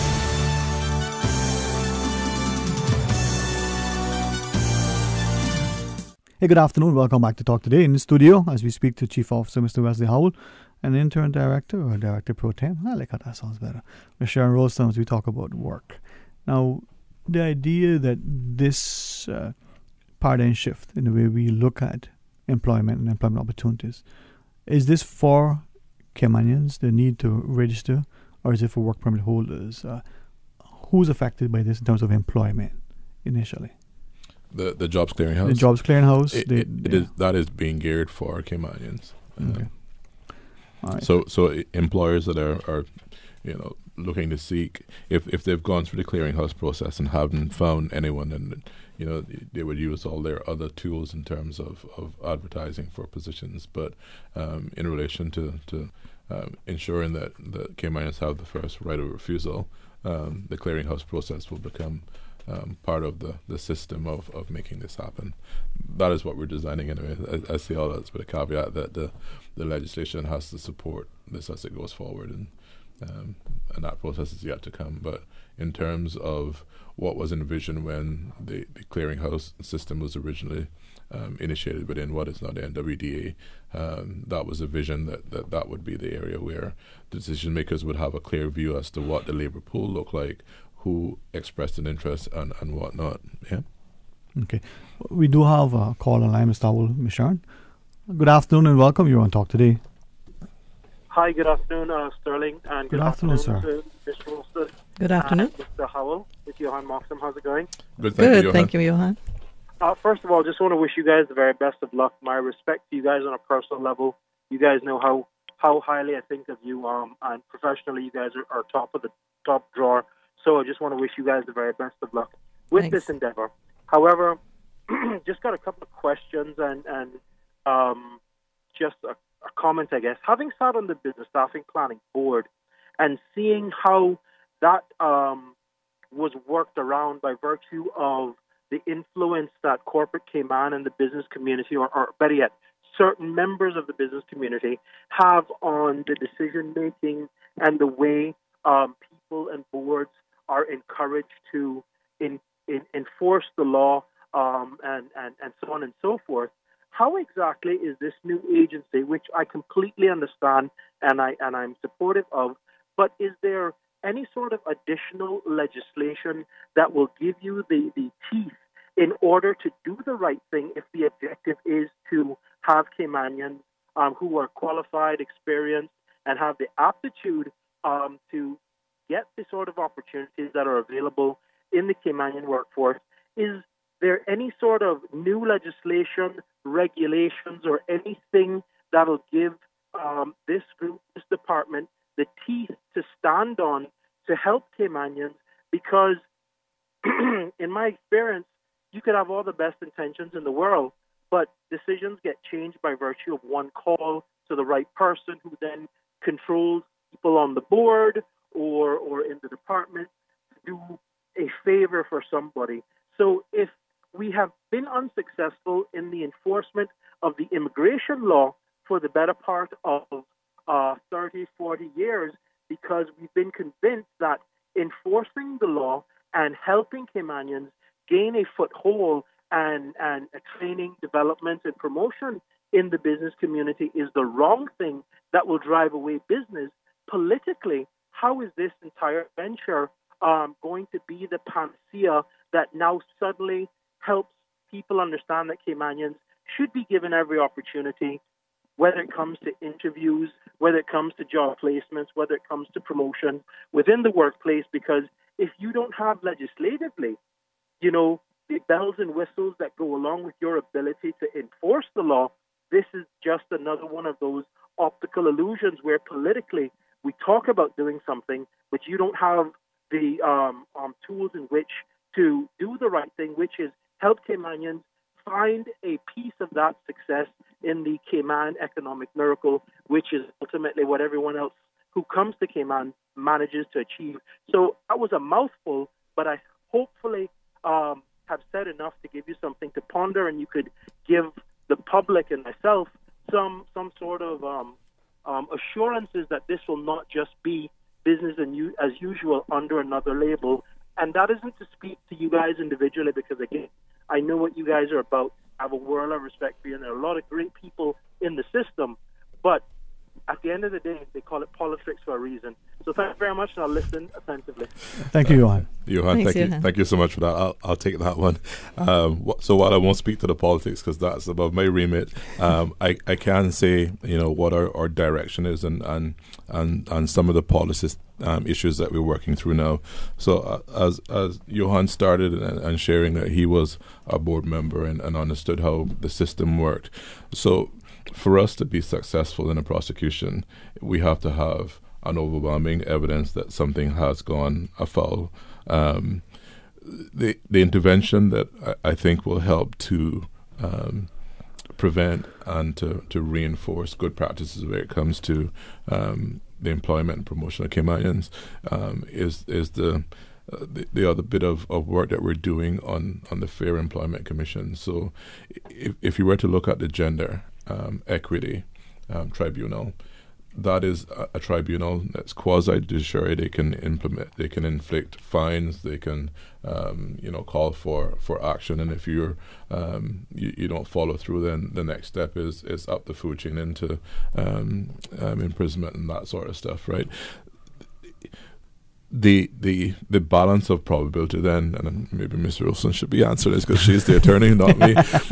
But they can then call witnesses, request evidence, and then make a determination based on what was provided, whether or not somebody was unfair based on that balance of probability, which is a much lower bar than would be if you were going through the courts and prosecuted on that that aspect. So the work being done on that will sort of mirror into a certain extent what's going on with the gender tribunal makeup in terms of their powers, the fact that they're able to subpoena witnesses and subpoena evidence and those sorts of things, and then hear the matter for what it is. That will add to that aspect, because Johan is absolutely right. I mean, we can deny a work permit that may come back in another form, but we can't force an employer to hire or promote Caymanians. So in addition to the sort of employer accreditation, think of that as the carrot, so as an incentive for doing the right thing and going beyond what the law calls for in terms of compliance. You would get some benefit to your organization through government concessions that will make that a good balance, and we can promote Caymanians that way. The other bit then is the stake in terms of a commission with the powers of a commission that can hear and issue judgments based on what was presented to him in terms of evidence. So I don't know if you want to add anything to that, Ms. Roston. Well, I just want to add, and thank you very much, Johan, for raising those issues, because they're important to so many Caymanians. What I can assure you, without giving too much away, is that there are going to be more opportunities for Caymanians to be able to be involved in decisions. For example, currently they don't have a right of appeal if they've applied for a job and a work permit holder is the successful candidate. They will have the right of appeal in those circumstances. The Fair Caymanian Employment Commission will also provide them with an avenue to address those concerns. And what I can say to you is that whilst we don't have any, we will be drafting the legislation. When we go through the consultative process, I would encourage you and many others to be involved in that process and to provide your feedback. And if you like what we're proposing in terms of ensuring that Caymanians have a much more fair and equal opportunity for the jobs in this country, then by all means, voice your support of that, because at the end of the day, it's going to be the ones that speak the loudest, I guess, that are heard. And so I can just assure you from my part that that we are designing this process to ensure we're not just going to be talking the talk, we're going to be walking the talk. This is about getting Caymanians fair employment opportunities. Finally, I know it's been talked about a lot, but I am very encouraged that this process will achieve that. All right. When we come back from the break, I invite you to share more with us. We ask our listeners to stay tuned. Radio Cayman's newsroom. These are the biggest stories right now. The Department of Environmental Health advises residents of Grand Cayman to anticipate delays in residential garbage pickup in all communities scheduled for collection today. Affected areas include Randike Gardens, Halfway Pond, Bobby Thompson Way to Oak Mill Street, South Sound Road, Old Crew Road, Legacy Drive, Tropical Gardens, homes from IMP to Morningside Drive, Prospect Point Road, Mangrove Avenue, Mahogany Way, Patrick's Island, Prospect Drive, Crew Road from Jose's gas station to the entrance of Tropical Gardens, Windsor Park and Banana Walk. Garbage pickup is scheduled to commence in these areas tomorrow. Good afternoon, I'm Dion Anglin with your headlines. In news elsewhere, a UK-led project to showcase methods to tackle space junk has just been pushed out of the International Space Station. The removed debris satellite was ejected a short while ago with the help of a robotic arm. The 100-kilogram craft, built in Guildford, has a net of a harpoon. Phil Mickelson has apologized 4 days after intentionally violating golf rules by hitting a moving ball on the green at the U.S. Open. In a statement released today by his representatives, Mickelson admits he should have apologized sooner. He says, "My anger and frustration got the best of me last weekend. He's embarrassed and disappointed by his actions. It was clearly not his finest moment, and he said he's sorry." Denmark's players paid for a private jet so defender Jonas Knudsen could fly home and see his newborn daughter after the World Cup win over Peru. The 25-year-old's wife, Trine, gave birth to a girl several weeks earlier than expected after he had arrived in Russia for the tournament. That's a wrap of your headlines. I'm Dion Anglin. Radio Cayman, the voice of the Cayman Islands. What's happening in your community? News and information, music and more. You can find us. www.radiocayman.gov.ky. Like us on Facebook and follow us on Twitter. Radio Cayman is your choice, your voice for today's biggest news. Radio Cayman.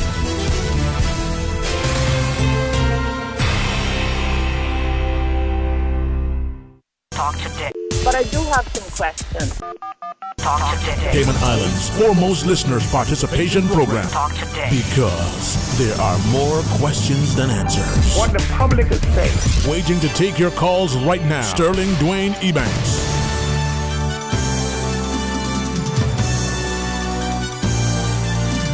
Good afternoon and welcome back to Talk Today. Thank you for joining us. Appreciate you not just participating, calling and sharing, but listening. And in the studio, the company of Chief Officer Mr. Wesley Howell and Interim Director for Work, Ms. Sharon Rolston.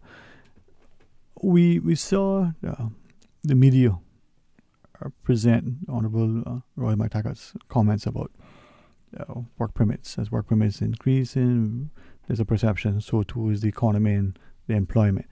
But the media's sort of repeat of Mr. McTaggart's words. So I want to make sure we didn't get it wrong in the media.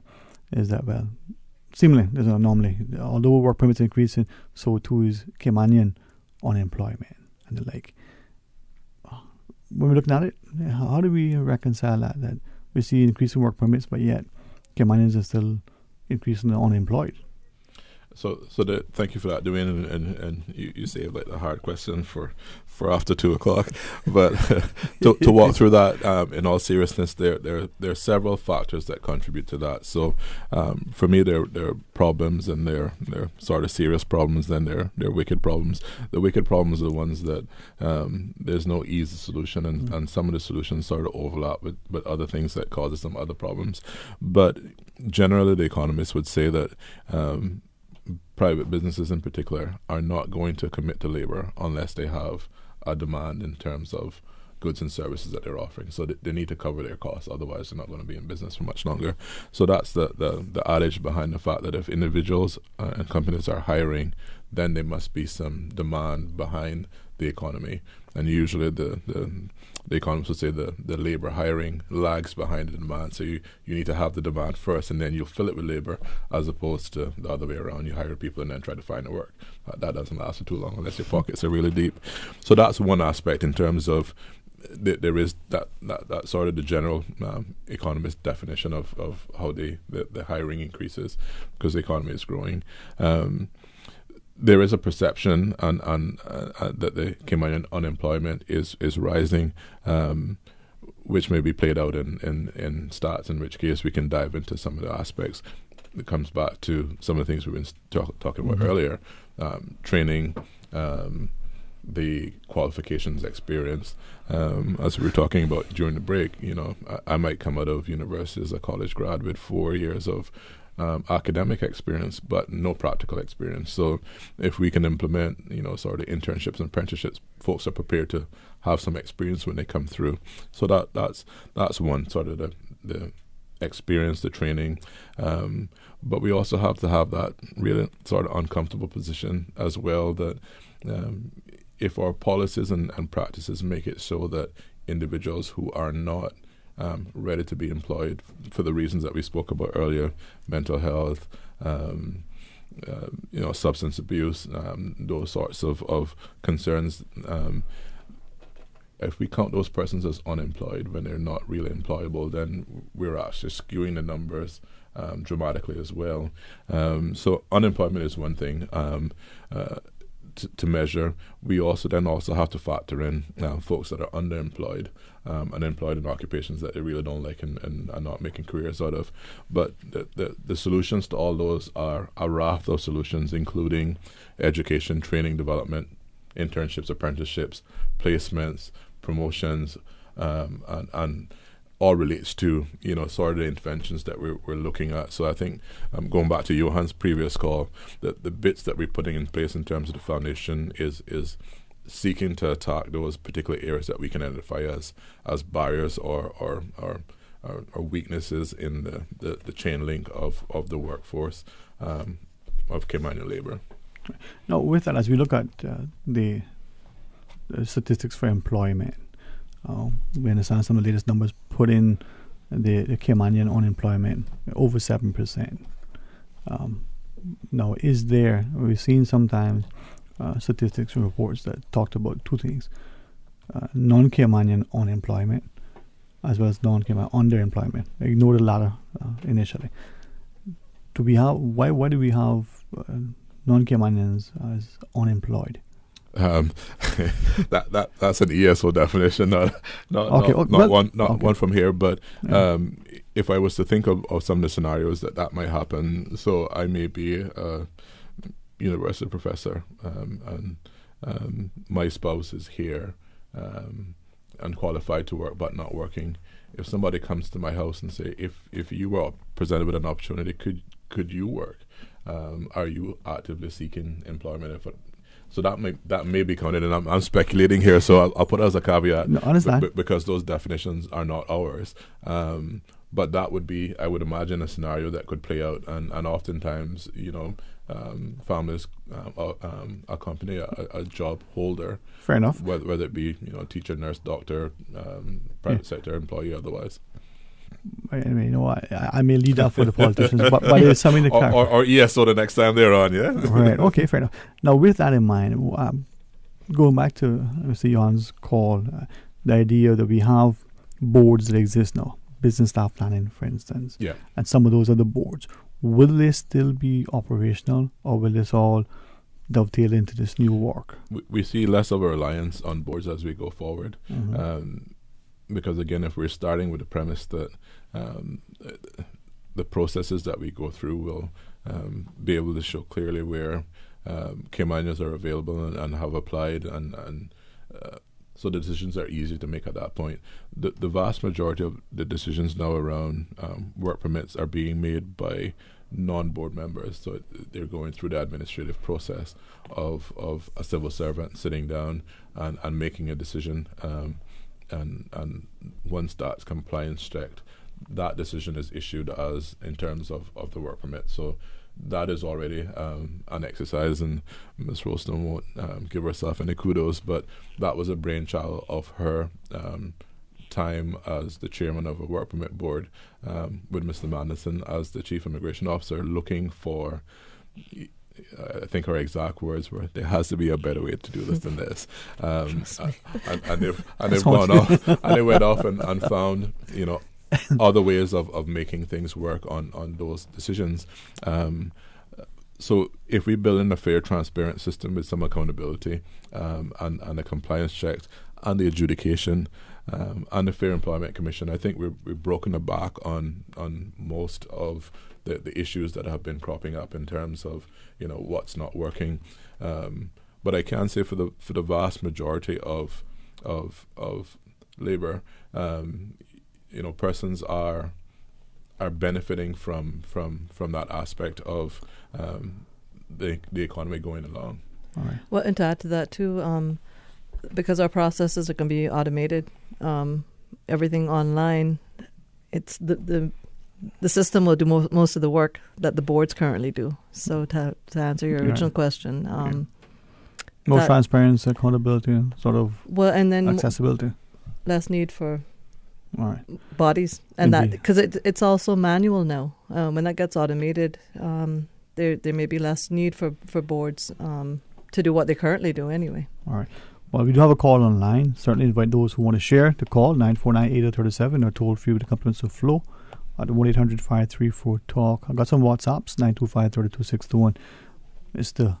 Wesley Howell and Sharon Ralston are our guests. Well, let's go to our phones first. Good afternoon. You're on Talk Today. Good afternoon to you, Sterling Dwayne. Good afternoon. You're a very esteemed panelist there. Good afternoon, sir. Good afternoon, sir. Good afternoon, sir. I know the questions I might ask are a bit difficult to coach them, of course. When we talk about school leavers, we're talking the whole general that graduate private schools and public schools, right? So it includes all school leavers, Mr. Hall? Yeah. Yes, sir. Yes. Okay. Yes. So some of the school leavers might not be Caymanian. Is that possible? Absolutely, yes. sir. Mm-hmm. Yes. So is there any, I know without some form of direct income tax, I have to bring that in because we know that is a very good control of your statistics and your situation with labor.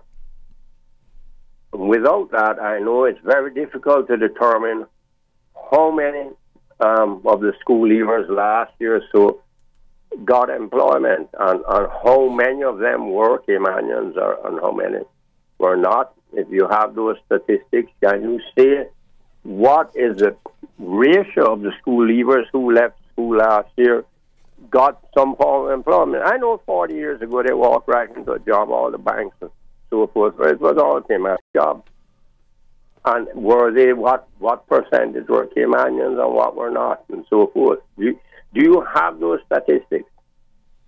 No, sir, I do not have those statistics. Oh, you don't? So you don't know how many people who left school last year ever did get a job?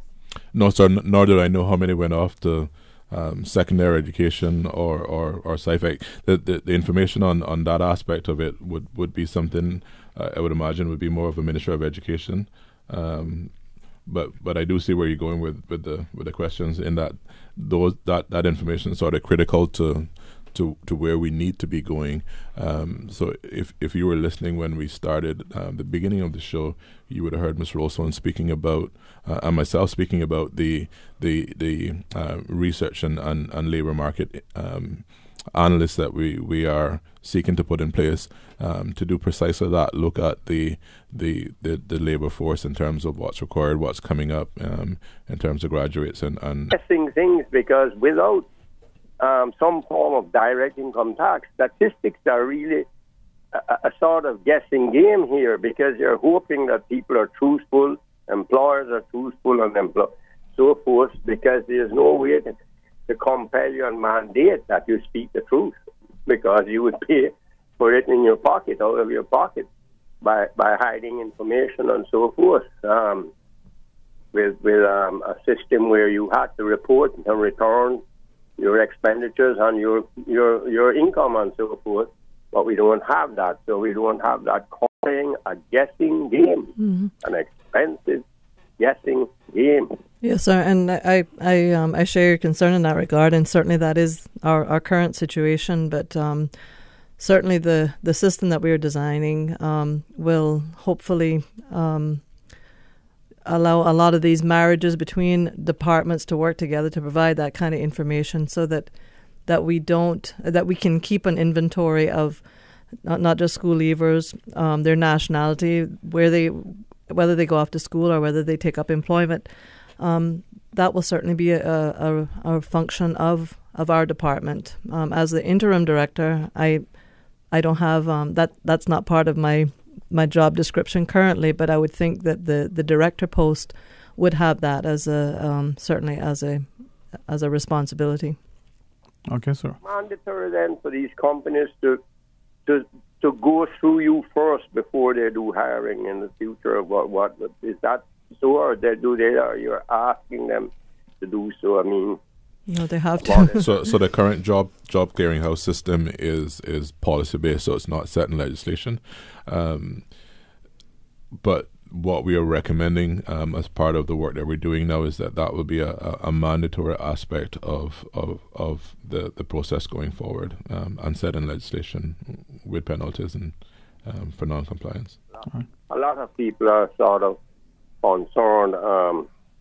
What is the purpose of many things that we do to assist young Caymanians when they leave school? And I just thought I'd sort of put that out there. And scholarships, when they're given out, they're scholarships that are defined and said it can only be given to a Caymanian. You have that sort of in place, whether it's private company or whether it's the government, that this scholarship must only be given to a Caymanian. I just thought I'd ask that. Thank you very much. I'll listen on. Thank you, sir. Absolutely, sir. And thank you for that. So, I mean, the caller raised some concerns that we know are real and live issues. Again, collecting information on the labor market, the labor supply, even the up-and-coming labor supply, has to be all of it. Some of the developing countries do that work ahead of time and pre-approve, like the U.S. would do. We have a shortage in technology employees, so we're going to set aside 100,000 work visas for folks who are qualified and experienced in working in technology, or medical doctors or nurses. So that's done sort of proactively by assessing what the labor demands are and what the labor supply is. That's essentially what we're seeking to do as well, is to be able to have that real-time or regular information available to help steer some of this. Speaks a lot of issues. Absolutely. Let's pause and take this final break. When we come back, more talk today. Please stay tuned. Accidents can happen at any time and can leave a strain on you and your family. Be prepared with Workman's Compensation Insurance from Fidelity Insurance. Our brokers can help you meet your government requirements and ensure that you are covered should an accident happen. Don't leave it to chance. Email Fidelity Insurance at insure@fidelitykman.com for a free quote. Get Workman's Compensation from Fidelity Insurance and get some peace of mind. Fidelity, we're good for you. Optical Outlook is so wicked. They're brilliant. Tremendous. So hot. They're awesome. Yo, them cool. They're sweet. Just ice, mate. I love them like cooked food. Head to Optical Outlook and find many designer brands for men and women. Sun safety and eye health care never look so good. They'll be able to help you find the best fit for your face and budget. Call 746-2020 and book your eye exam today. Come see the difference with Optical Outlook and make sure to follow them on Facebook and Instagram. Did you know that recycling collection containers are located island-wide in Grand Cayman? The Department of Environmental Health's program is an integral part of DEH's waste management responsibility in the Cayman Islands. Start your recycling program at home today. Put your tin and aluminum cans in appropriate DEH recycling containers at all Foster supermarkets, Kirk Market, or Hurley's Grand Harbor. Help keep the Cayman Islands clean. Reduce, reuse, and recycle. For more information about recycling, go to www.deh.gov.ky. Talk today. But I do have some questions. Talk today. Cayman Islands' foremost listeners participation program. Talk today. Because there are more questions than answers. What the public is saying. Waiting to take your calls right now. Sterling Dwayne Ebanks.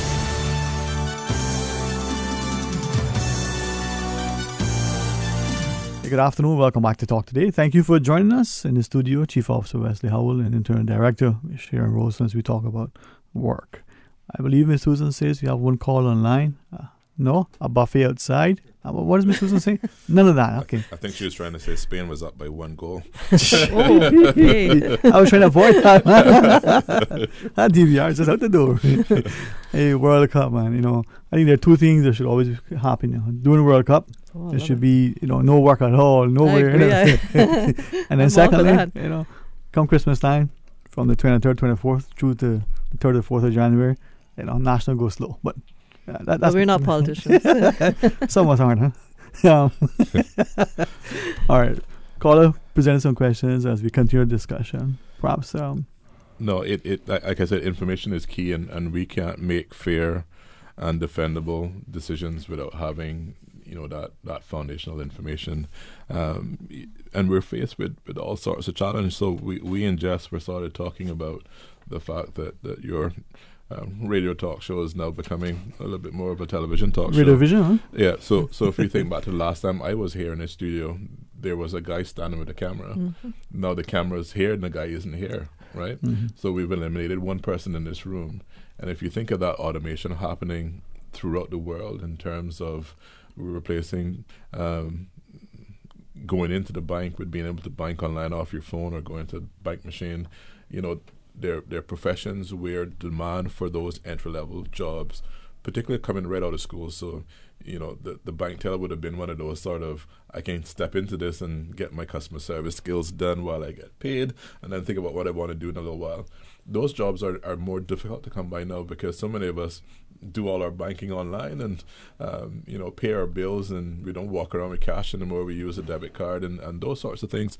So not quite as dramatic as Elon Musk from Tesla said, you know, just recently, that if we continue down this automation part, we don't get back into where we're going to have to give people subsidies because we don't want to actually generate enough jobs to keep them employed. Mm-hmm. But it does raise the fact that we need to then raise the bar in terms of the skill set. So that's back to that training and development and opportunities to get into new and differing workforces. But the only way that we do that is to partner with the private sector and ensure that those opportunities for the school leavers to get the experience to get in are there. All right.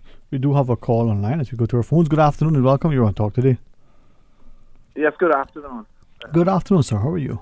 Yeah, good, and you. I thought I heard Mr. Howell say something about the particular segment of the labor force or the unemployed labor force that were more or less drug addicts, and I wanted to find out again what was the percentage on that.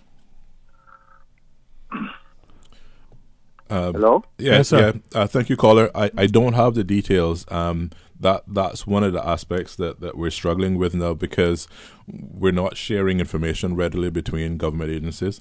But we do recognize that some of the individuals and you know, I attended the last NICE program sign up and you know, just from growing up and living in Georgetown and you know, being familiar with individuals, I saw some faces that I know, you know, were struggling with some of those issues themselves. So I don't have empirical data, but I do know that's an issue for some.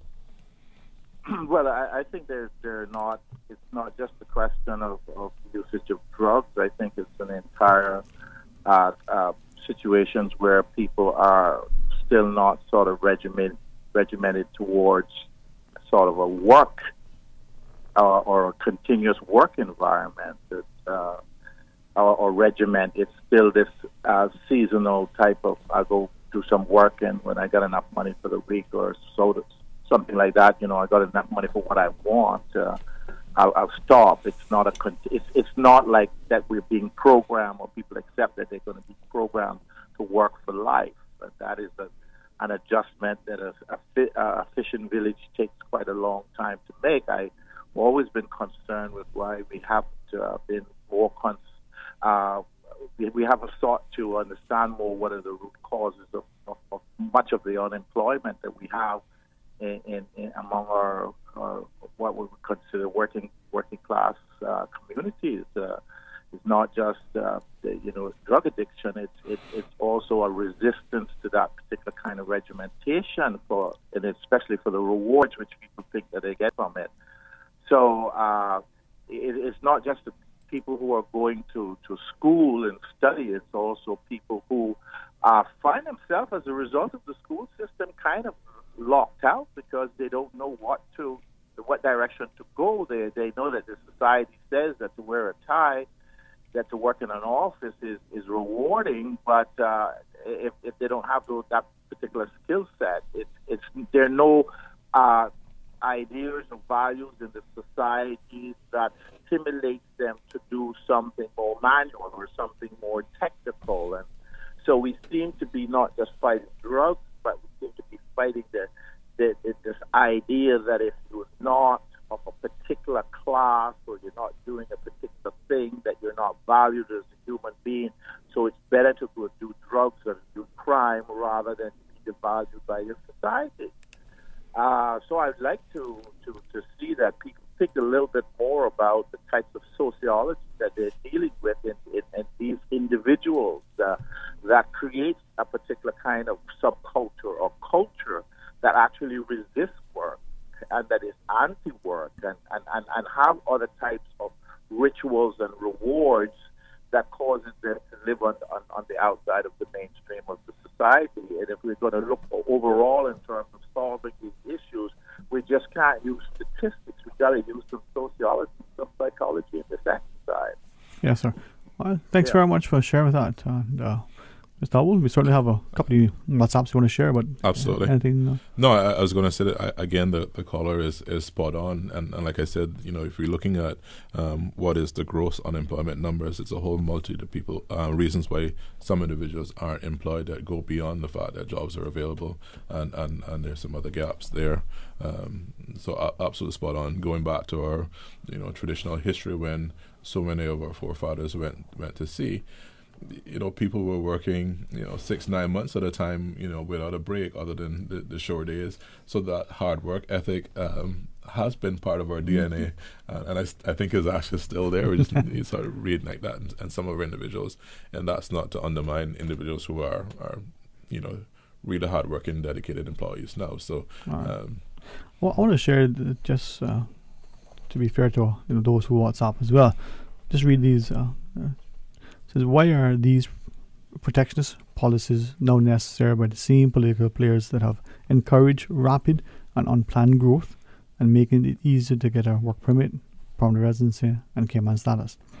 So does this mean that our immigration and labour laws and policies for the past 20 to 30 years have harmed the average Caymanian? So the politicians must sell the shift in these policies as they are directly responsible for the plight the Caymanians are facing every day due to their neglect and anti-Caymanian for the masses. Now, well, I mean, I can't speak for what's happened for the last 20 years by politicians, but I can give kudos to the current government for addressing the problem now. And so I think we need to embrace the fact that they have said that radical change is necessary, and they have certainly been, a partner in this whole process with us. The Premier said it would require radical change, and it is radical change, but I do believe that radical change will finally benefit Caymanians. So, yes, I agree that it's unfortunate that Caymanians have been pushed to the margins for far too long. But I'm very optimistic that will change. It's not too late, thankfully. But I think we need to embrace the fact that the politicians have said that this is what is necessary, and certainly in my case have appointed me to try to help make it happen. And I think most people that know me know that I'm not going to toe a line that I don't believe in. I certainly believe that that the way that this process is designed, it is by a long margin better than what we have now, and Caymanians will certainly have more of a benefit under this current regime. Mr. Hall? No, I couldn't say it any better. If you were to bring my two sons in here, they would tell you that my position is often, all right, we can take a quick look at what happened, what we could do different, but we can't spend a whole lot of time on stuff that we can't fix behind us. But going forward, we definitely can. So I spoke quite a few times about this partnership between the government agencies like the one that we're putting together and the private sector. But the other bit in this is our society, and the previous caller was actually honing and that and the pride that individuals take with employment, regardless if it's an entry level position doing manual labor or somebody that wears a tie that prefer not to wear a tie.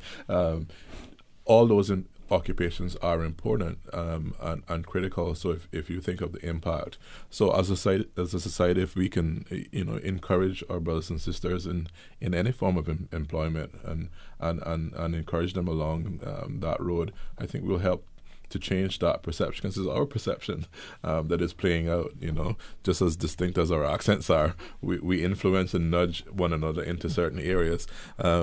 That employment is a good thing, even if you start off at the very bottom and do some manual labor stuff. It is solid employment. So, well, drilling is only one of those few professions where you start at the top, right? So I appreciate you guys sharing with us. Please accept the invitation as and when you need, that we can continue this dialogue, and hopefully the Caymanian populace in particular would see education for what it is, continue to upskill ourselves, encourage and nurture each other, be that mentor, that new person coming into the workplace, whether it's a college grad or high school grad, could use a little guidance. If that experienced person is there, could use a little help, reach out. Absolutely. All right. Thank you so much. Thank you all. Thank you, today Dwayne. is another day. If you're watching the World Cup, enjoy it. If you taped it and you know your friend has taped it, Susan, don't tell him the score. All right. Until tomorrow, we have something in store for you. Hopefully be able to join us then.